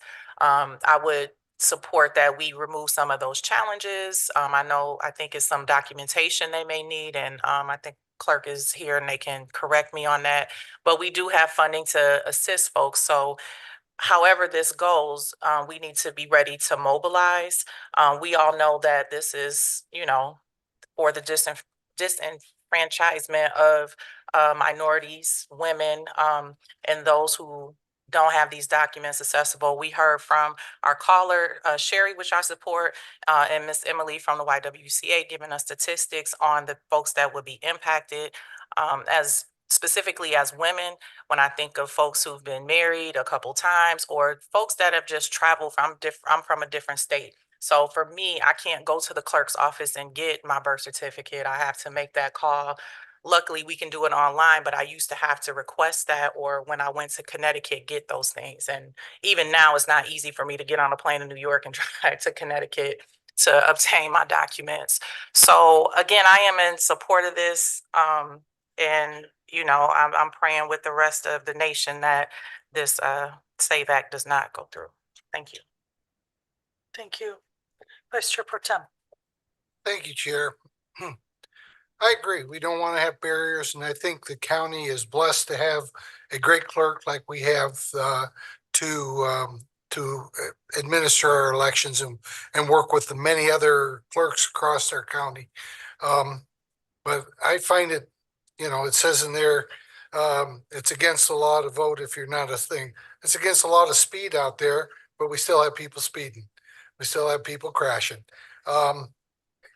You know, we want to make sure that legal citizens are the ones that are voting, and I can't support this where we're just letting anybody and everybody vote. But I think our clerk does a fantastic job, but you know, she needs some help too, and fully support that, but I can't support this. Thank you. Thank you. Vice Chair Pro Tem, you're my honorable colleague, and you know, I hear your recognition of the clerk's capacity to run fair elections, and you're absolutely right. You know, murder is illegal. People murder. Speeding is illegal, and people speed. Voting when you're not a citizen is illegal, and there have been instances where that occurs, right? So what happens in each of those circumstances? There's enforcement mechanisms for each of them. When you speed, you get a ticket for it. When you murder, you're prosecuted and incarcerated for it. And individuals who vote illegally are held accountable in a system of checks and balances that we have now. But what we don't do is say, well, because people speed, then, you know, women just shouldn't drive. Or we don't say, well, because people murder, then nobody should have access to arms to protect themselves, right? So there's a balance between what the gravity of the problem is and what action we take to enforce that. So, you know, we heard some examples from the YWCA, and I just want to, you know, implore to my colleagues directly. I mean, the two examples that they shared, I just share with you how they related directly to my own life, right? I've shared previously, I'm a survivor of domestic violence. I think we understand as a board the impact that has on the lives of people we care about, right? When I had to flee that partner, I grabbed as many things as I could in the time that he was away from that setting so I could get out of there safely, right? And the individual stalked me for several weeks, assaulted me, attempted to kidnap me. And when I had the opportunity to try to sneak back to the apartment where all of my things were, they were all destroyed. All of my papers, my belongings, my drawings, my writings, my furniture, all of it shattered into bits and stacked into a giant pile. Among those things was my birth certificate, right? They shared about how women who are married, I'm married. My birth certificate has a differing name on it than my real ID. And if I present that, then the IDs do not match, and I would not be able to vote for the first time in my life. I've voted in every election pretty much since I was 18, including primary elections. Is very important to me. I take my children with me to go and vote, right? So we'll just go get your replacement documentation. Well, I'll share another thing about myself. I'm adopted, right?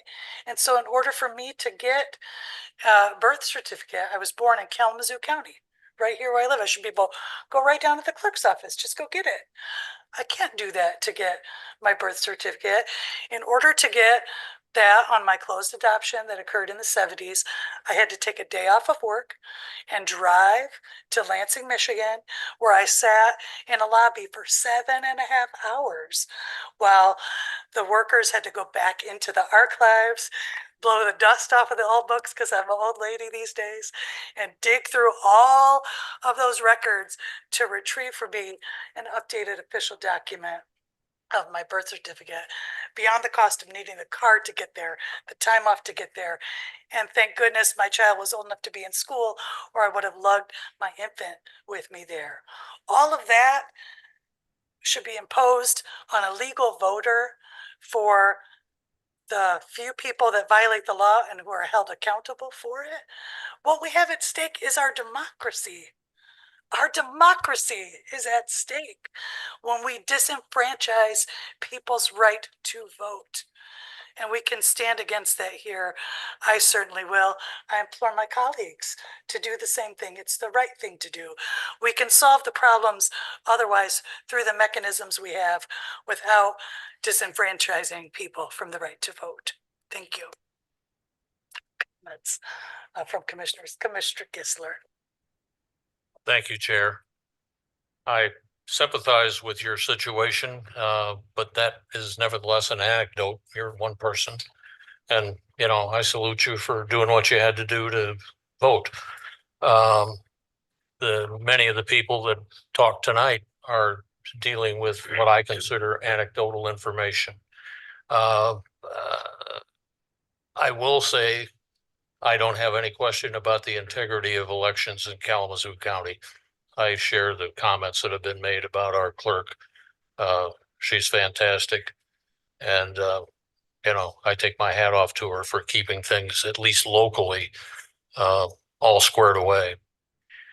I'll tell you, the whole thing comes down for this voter ID issue, and that's what we're talking about, to a recent CNN poll. And CNN's not exactly a, you know, fly by night. And they said that overall, people favor voter ID, 83% overall. And they broke the demographics down, 71% of registered Democrats, 95% of registered Republicans. Then demographically, 85% of whites, 82% of Latinos, and 76% of blacks. Now, if we're talking about minority voting, and 76% of blacks don't see an issue with it and want to support voter ID, I'm with them. And you know, because if anybody ran for an election and got 76% of the vote, I mean, Tammy gets more than that because she doesn't have an opposition. Well, I'm from CNN. Come on. I'll send you a link to it. It's ridiculous. Commissioners. You know, I'm dead set against all the brouhahaing and the anecdotal information, and I will vote no on this resolution. Thank you. Thank you. And Commissioner Gisler, I'm just compelled to opine, you know, if anecdotal information is not a cause to, you know, to act, then what is the impetus for the requirement of all this additional ID?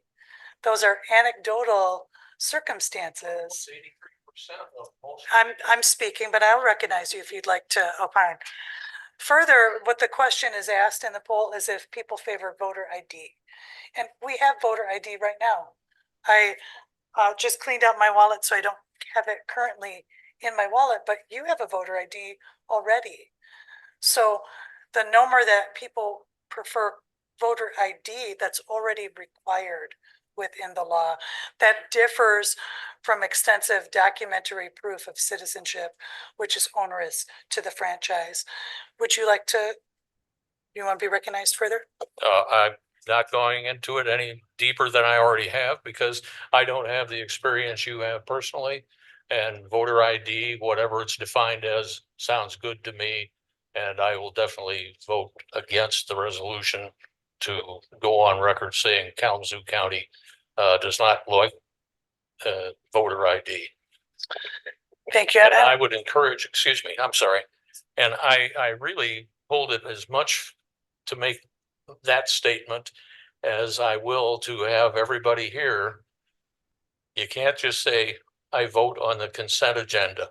I wanted this to be a vote that would be taken individually so that people running for election again or a new office, your voters would know where you stand on the concept of voter ID. Our citizens deserve that. That's appreciated, Commissioner. Thank you. Thank you, Vice Chair, for your patience with that back and forth, Vice Chair. No problem. And I appreciate the chair's description. And Tammy, I haven't laughed that hard in a couple days. But I just reminded of a famous prayer, and it's, God grant me the serenity to accept the things I cannot change, courage to change the things I can, and wisdom to know the difference. This is going to be a 6-3 vote. I'm fully aware. Speak for your colleagues. I'm fully aware of that. Unfortunately, no, I agree with Commissioner Strabs on this, or Chair Strabs on this. I agree it's an unnecessary burden. I also agree with Commissioner Gissler on this, that 80% of the way that it's funded, it will probably, unfortunately, it'll probably pass in Michigan. There's enough signatures on the ballot.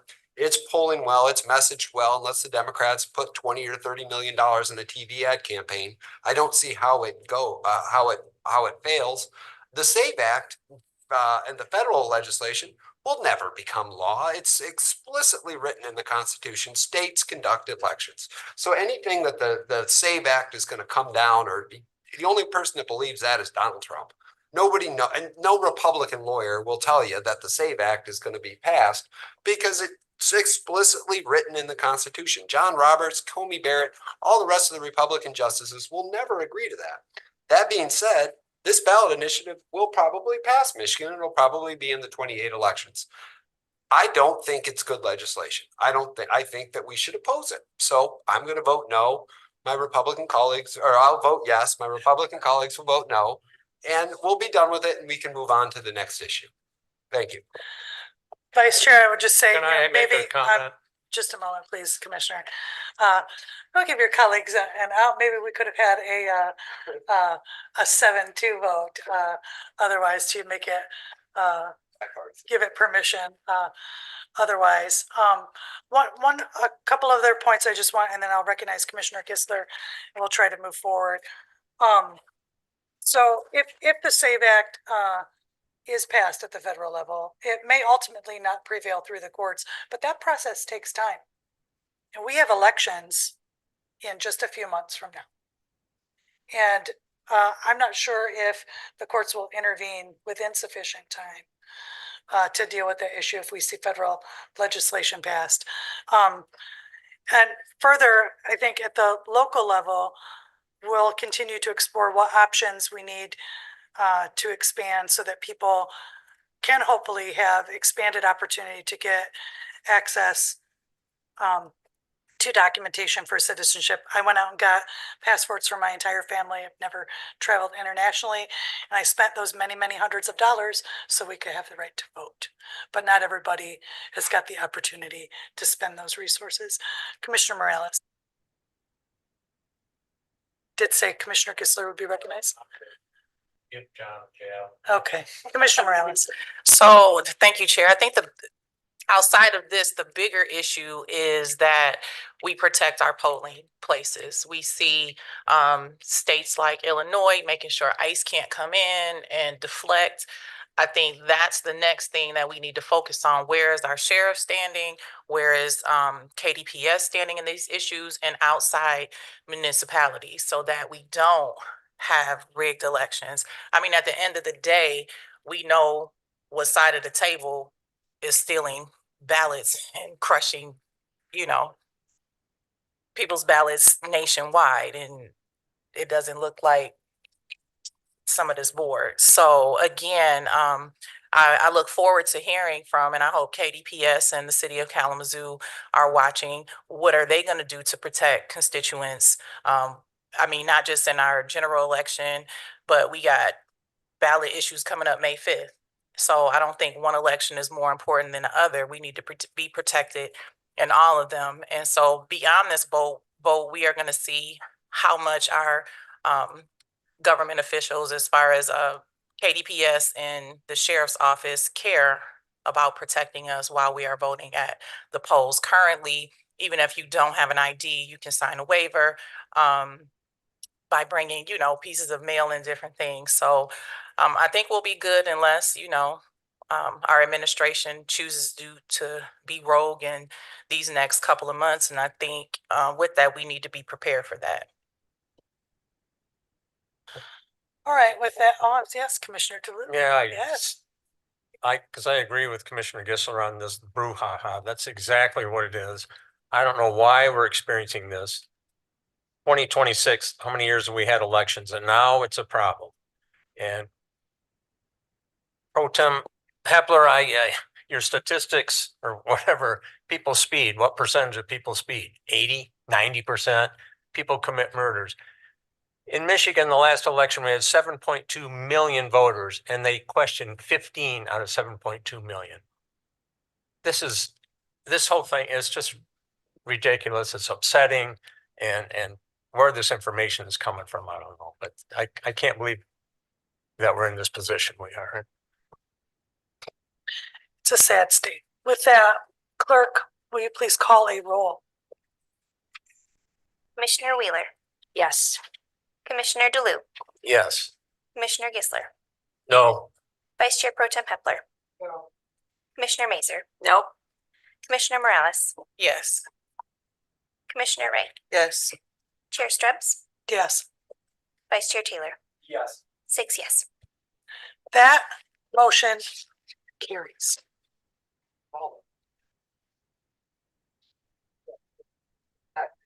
All right. With that, I believe we have exhausted those items. We'll go to item 14, which is our opportunity for public comment. Is there anyone wishing to make public comment?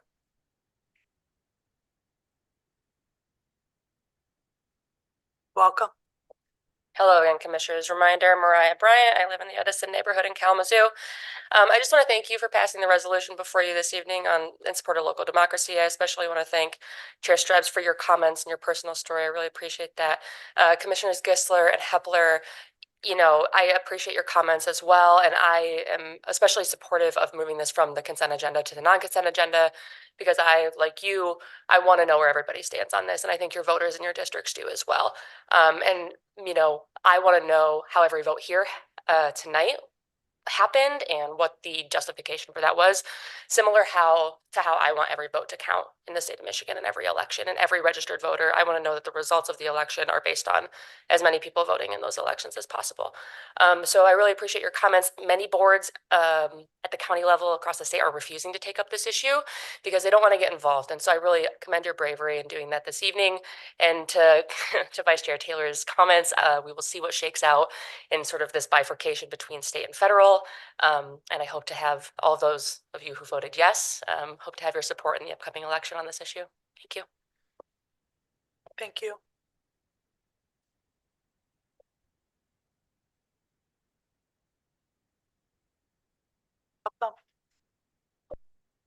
This time it's on.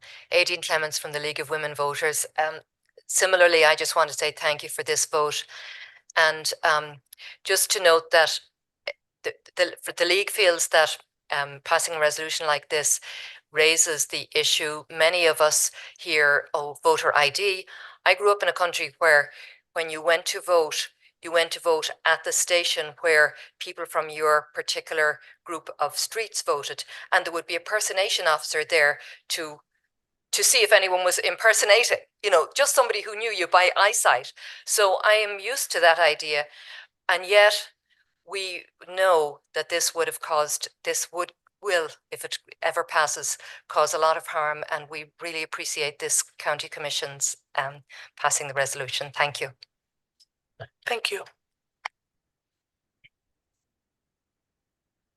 Welcome. Hi, I just also want to thank you for passing this resolution and Chair Strebs for sharing your story and recognizing the things that at YWCA, the barriers that our clients face on an everyday basis in general, not even related to something that can feel like a privilege like voting is for a lot of people. And for those who voted no, I would open any conversation that you'd like to have with me, my colleague DJ, who's also a public policy manager, to talk about this issue more broadly, but also more specifically for those that we serve at YWCA. So thank you. Thank you. Anyone else?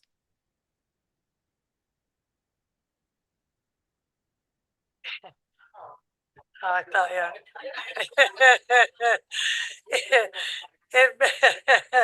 Administrator, do we have anyone online? All right. We will close our public comment. Comes time for a report of the officers, bodies, administrator, and controller. I'll just reflect and brief. We had a lot of discussion on this item tonight, but there are many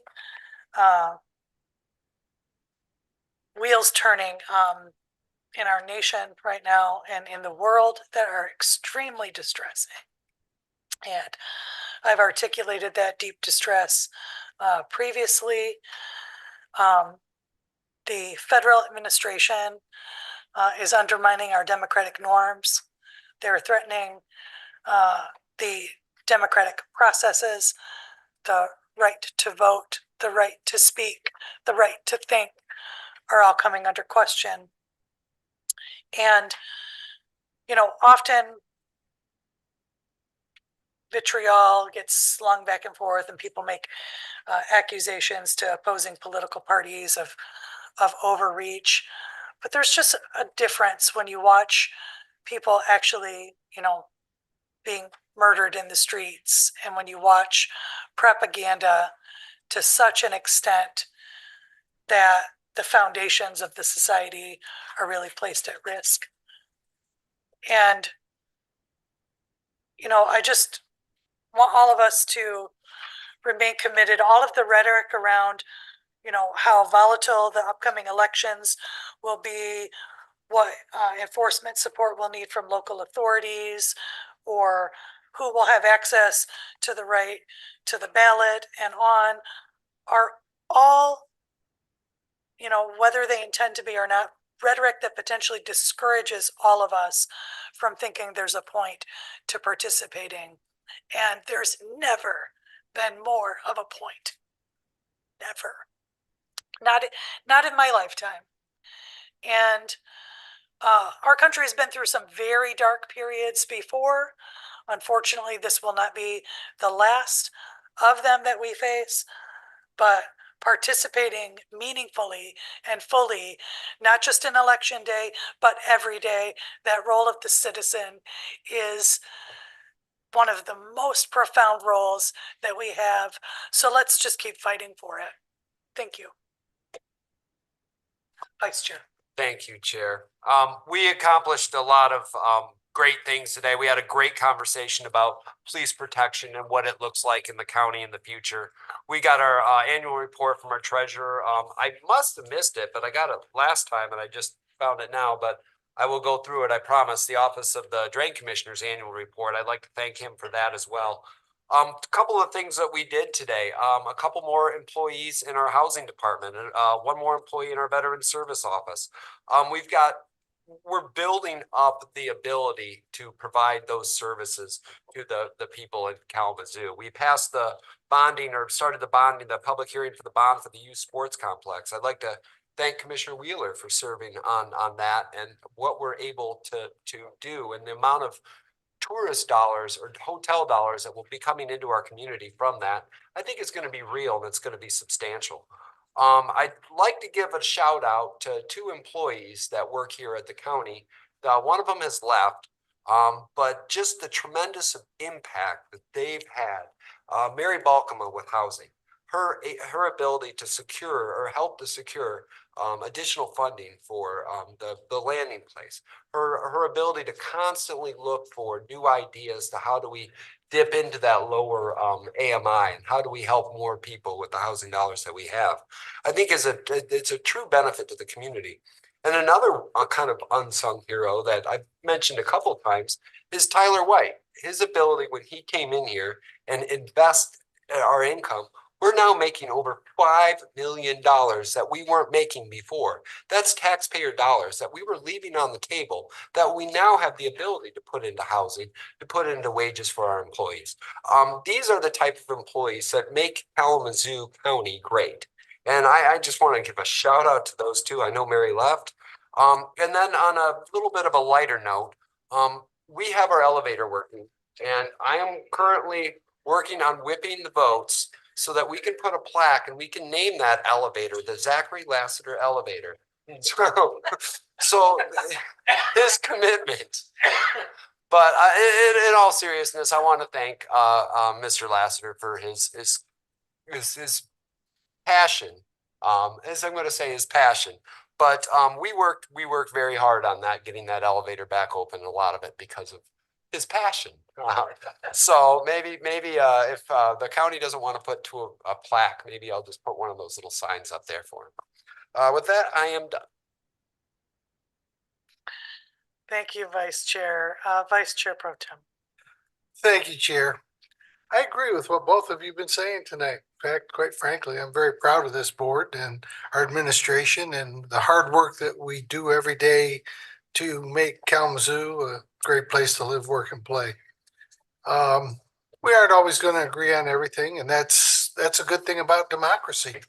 That's a great thing about where we live at. We have the right to disagree and talk about it, try to agree, or at least come to some decision that works for everybody, or at least works for the majority. And that's what we want to do.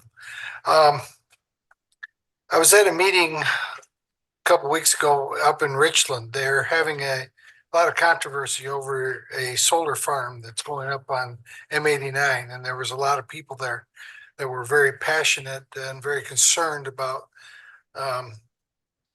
why this solar farm is going on farmland that can be used to grow food for us to eat. And what will the damage be from this in 25 to 30 years, providing it lasts that long? I think there was many suggestions about remedies that could be taken, such as putting these solar farms on like our KL landfill or other landfills. I know our parking structure is capable. It's been designed to have a solar on it. There's parking structures, several other right around this area. So, I mean, there's other options, and I think maybe we should be, we'll be looking at it, I'm sure, at a county level, because this is not going to be the only. We've got data centers and other things that are topics of a concern to our citizens. And I think we need to be concerned about growing food for our population. And we seem to kind of forget that when we build a house right in the middle of a 10-acre farm. Now you aren't going to farm because you got grass there.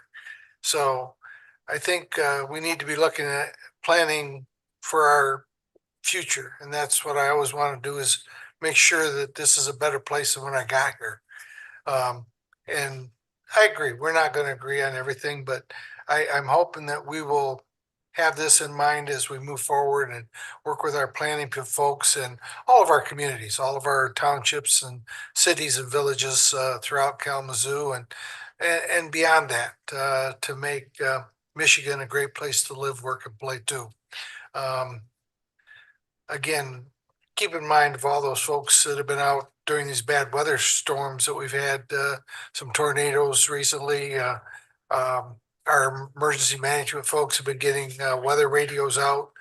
Sirens are being implemented. Our cell phones. We got redundancy in a system that's going to keep people safe. You could say, well, the cell phone's great. Yeah, but it doesn't always work. The sirens are great, except if you're indoors, you can't hear them. the weather radios, I mean, but with a multitude of things will keep more people safe. Last week was the anniversary of the tornado that went through the village of Augusta in 1977. A year later, one went through downtown Kalamazoo here and killed 5 people. So weather wins. We can do what we want, but you need to be prepared. You need to be ready to move to safety, move your family, your friends, keep them safe so that they are okay. But please keep in mind for all those men and women, both military and our local police and fire and our ambulance folks that work daily to keep us all safe. And thank all those folks when you see them. Thank our employees in Kalamazoo County, our people that work on our IT and our custodial folks that take care of us, our road commission. They're all working diligently to keep us all safe and make this as best as we can. So thank you. Thank you. And I'll just take a moment of personal privilege. I forgot during my comments to just provide some recognition to Dr. Catlin. So just want to elevate. Dr. Catlin has been recognized with a credentialed manager designation for the ICMA. This is oh my goodness, my apologies. I want to note the organization's name correctly. So the International City and County Management Association, the ICMA. So he has been recognized for his work. This prestigious designation it helps to encourage elected officials to strive for excellence, and we've seen that in Dr. Catlin's commitment to the way that he helps us advance forward county government. Dr. Catlin now joins 1,300 local government professionals worldwide, 55 of them who reside in Michigan through this distinction. In order to earn the credentialed manager designation, Dr. Catlin demonstrated substantial executive level experience in local government, possesses advanced education in public administration and related fields, and maintains a commitment to both integrity, professional development, and his lifelong learning.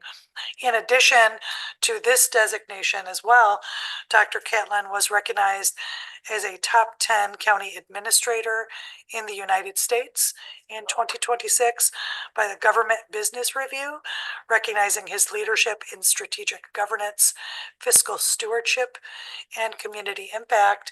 On behalf of the board, congratulations.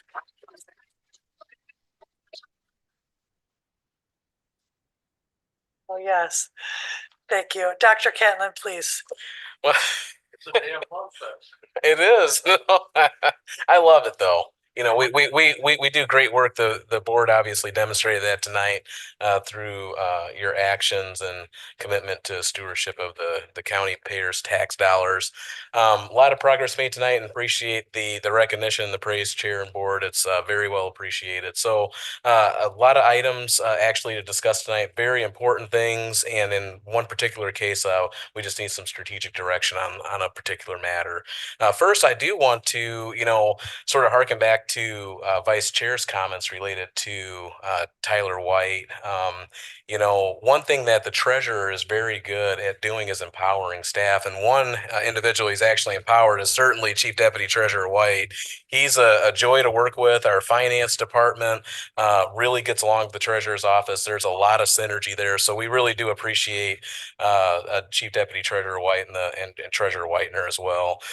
So I do want to highlight some content within the treasurer's annual report for 2025, and I'll do the same for the drain commissioner's report once it's reformatted into the standard format. So that'll be forthcoming again, but I do want to highlight them tonight. So if you're able to read the report, and if you haven't been able to read it, I just want to cover just a few notable things. So one, the treasurer's office generated $7.07 million in total investment earnings across all funds in 2025 with an effective rate of 4.32%, a return demonstrating continued continued strong financial stewardship despite a changing interest rate environment. And so that's kudos to them. They do a great job.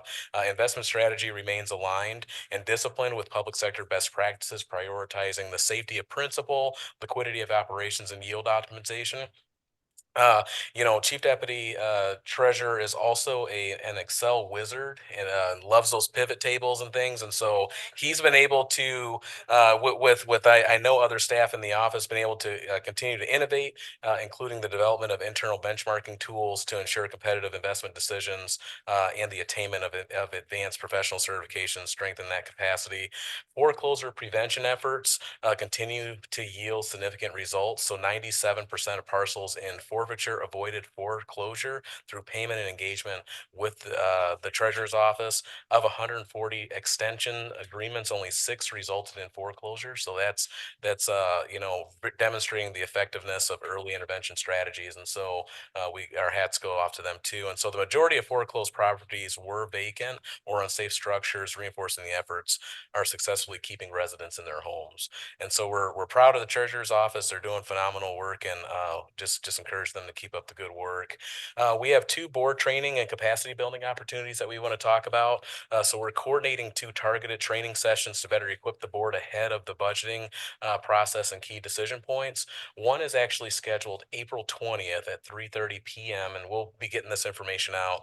The focus on this one is funding mechanisms for major construction projects. So we'll be including a discussion on bonding strategies, financing tools, and long-term fiscal implications.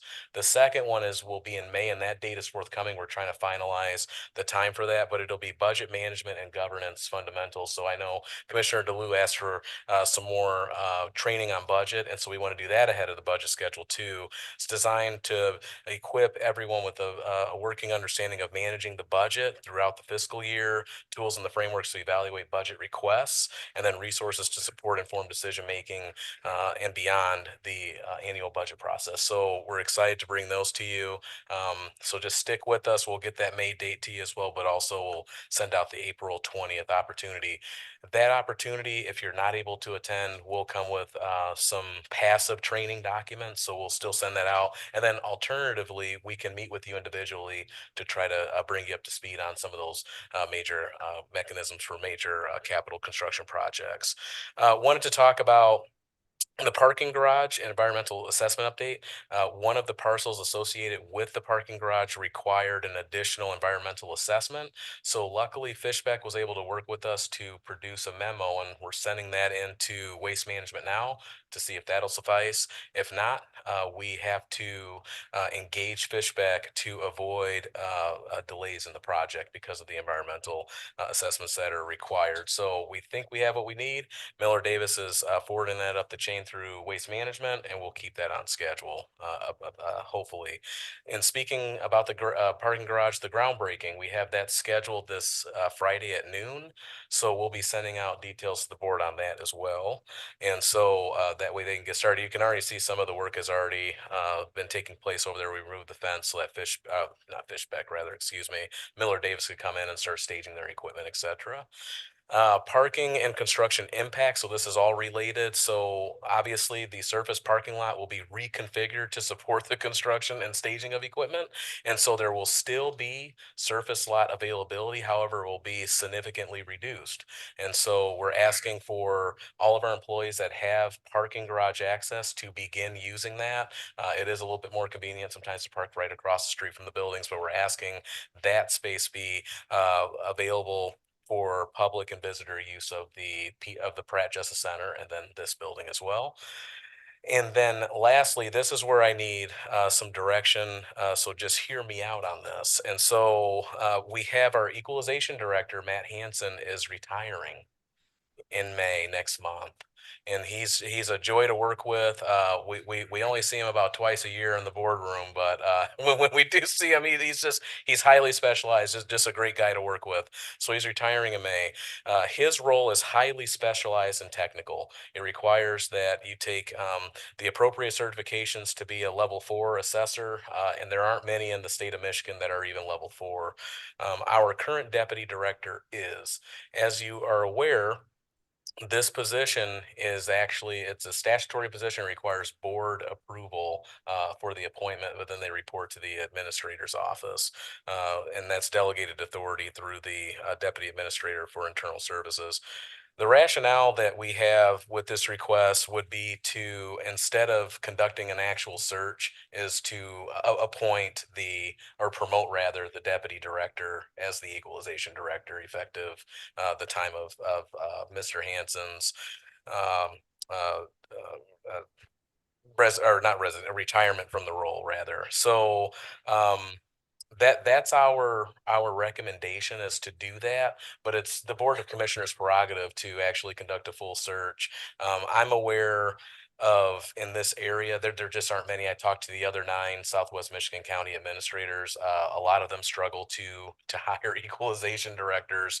What Matt did was had some succession planning in place to ensure that his deputy director was already trained up, had the proper certifications to take on the role. So that's our recommendation, but I'd like to get some thoughts from the board on that approach, and we're happy to do whatever the board desires.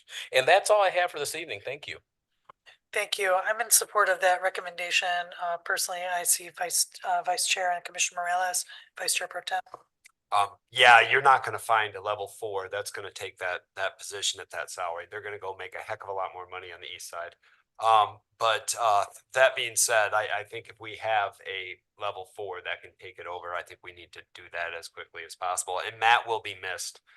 He is one of the best equalization directors. I mean, any assessor in any township knows him. They know his work. He's, him and the Ben Brusso and all that whole assessing that have been there for years. They're certainly a force to be reckoned with in that department. Not just saying that because you were friends in high school, as I just learned. Commissioner Morales. I'll yield to the administrator.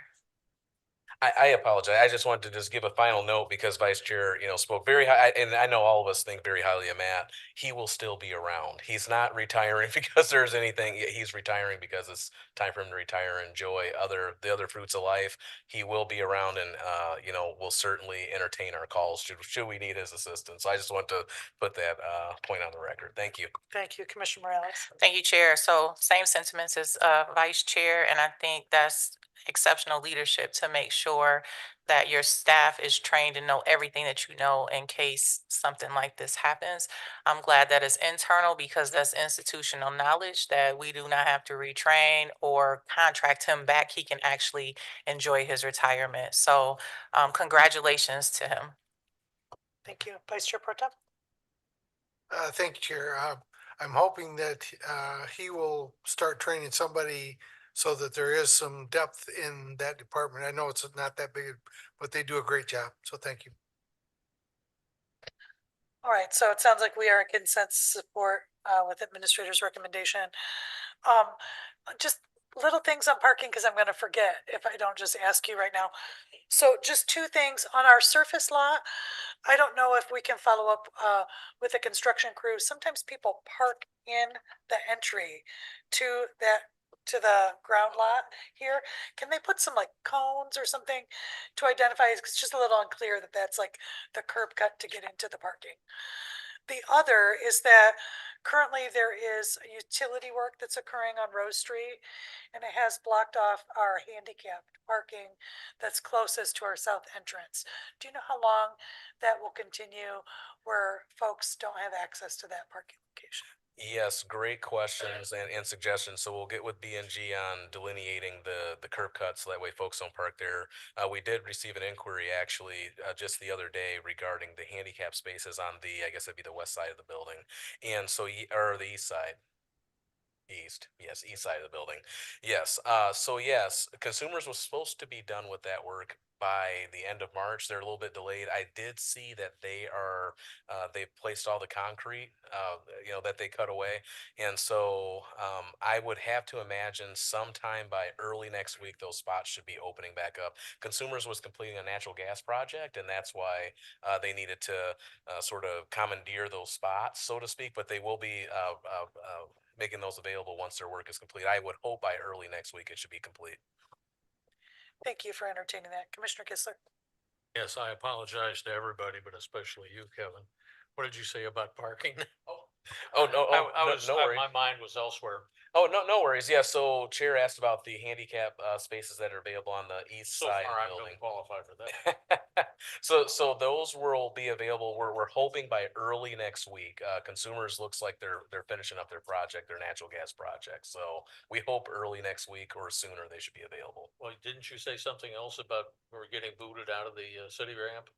No, so what I said about the city ramp, or not, and it's actually not a city ramp, it's actually Plaza Court, but that ramp, I'm encouraging employees that have passes at the Arcadia ramp and at the Radisson ramps to begin parking there, because some employees have been leveraging the surface lot across the street, but we're encouraging employees to actually utilize the parking garage parking to free up that space for our jurors, visitors, patrons of this building and the Pratt Justice Center. So I'll get to continue using the gerbil tube, as Sean calls it.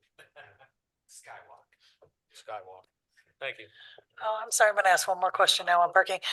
They are gonna expand street parking, or not, part of the lot will be for staging and the other part is gonna be for additional parking. There are parking barriers that are down, and one of the curb cuts is open without a cone in it.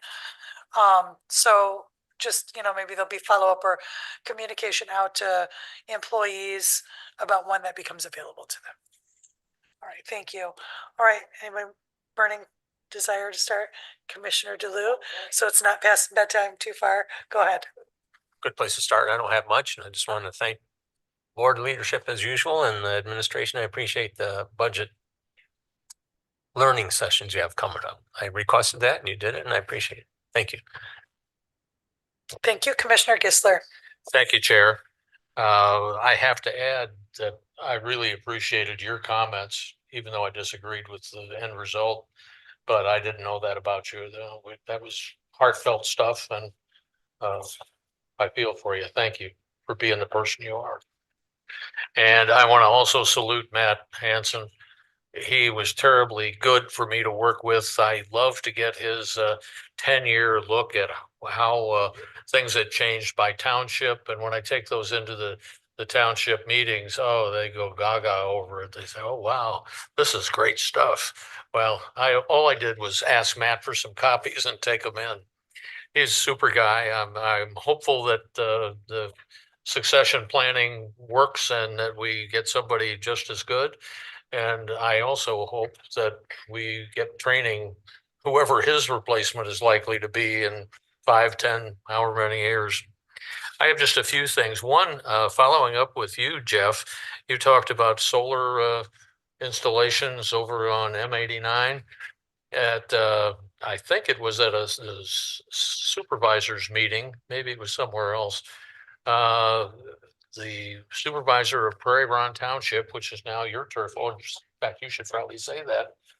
Are you aware where I'm going with this? Mike Tomlinson said that people in his township, farmers, have been offered $100,000 an acre for solar installations. Now they've got to have, at least 300 contiguous acres, and they've also got to have short access to a high tension distribution line. Because normally the irrigated acreage goes for about 15,000 an acre. And if it's not irrigated, it's 5 to 10, depending on the soil content and that sort of stuff. So 100 grand will get your attention if you're a farmer, and especially if you don't have heirs that want to continue farming the land. And maybe even if they do, for 100 grand, you could get to Florida pretty quick. Anyway, there is going to be a KCRG meeting on Monday morning at 8:30 at Mark's Diner in Portage on Romance. And the speaker will be Jeff Sorensen, Cooper Township Supervisor. We haven't had a supervisor talk to us for probably 8 years.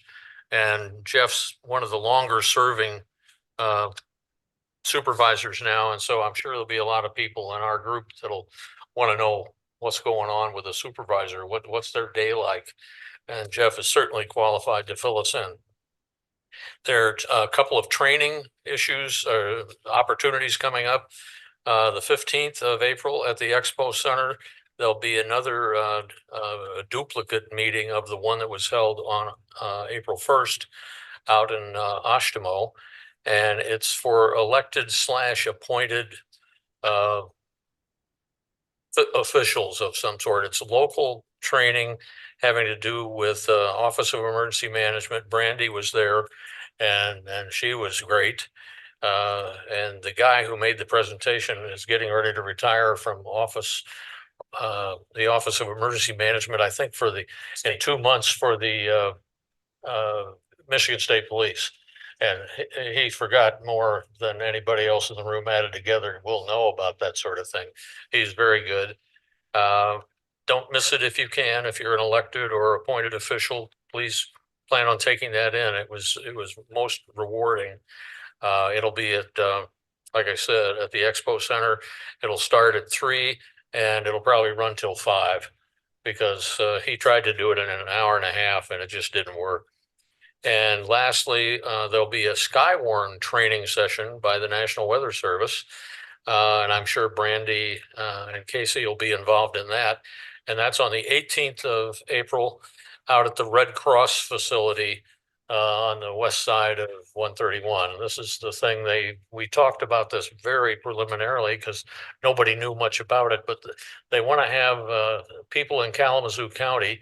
We're understaffed, so to speak. The state of Michigan is understaffed to have these Skywarn trainees ready to, during bad weather, open their door and poke their head out so it can supplement the radar that you get on TV and that you get online. And they can have some actual recording of people saying, there's nothing here. I don't know if it's rotating on the radio or the radar, but no big deal. Or, run like hell, get out of here, get to the basement. And that's it. Thank you. Thank you. Commissioner Mazer. I'd like to thank Commissioner Morales for bringing in the gentleman from Kalamazoo Youth for Christ. Did you say he's the director? Okay. Because back in the day, you don't know this, but I was a member of the Kalamazoo Youth for Christ teen team. That means that was a long time ago. Okay, as a teen, Anyway, yeah, so that it's a great organization and they do a lot of good things for Kalamazoo, for the youth in Kalamazoo. And then one other item, just real briefly, as a Michigan alum, I have to say, go blue. Congratulations, basketball team. So thank you. Commissioner Morales. Thank you, Chair. I really don't have anything tonight. I think we said what we needed to say. So be safe and have a good night. Commissioner Wheeler. Thank you, Chair. I also attended the emergency management training on April 1st. It was great. Very good training and highly recommend it to anybody who can make it. I will not be here at the next meeting on April 21st. I'll be out of town for training for my day job. But I wanted to remind everybody that our first meeting in May will be on a Wednesday due to the election. So yeah, that's what I'm here for. That's all I got. Thank you. All right, I think we have nothing else before us. We're adjourned.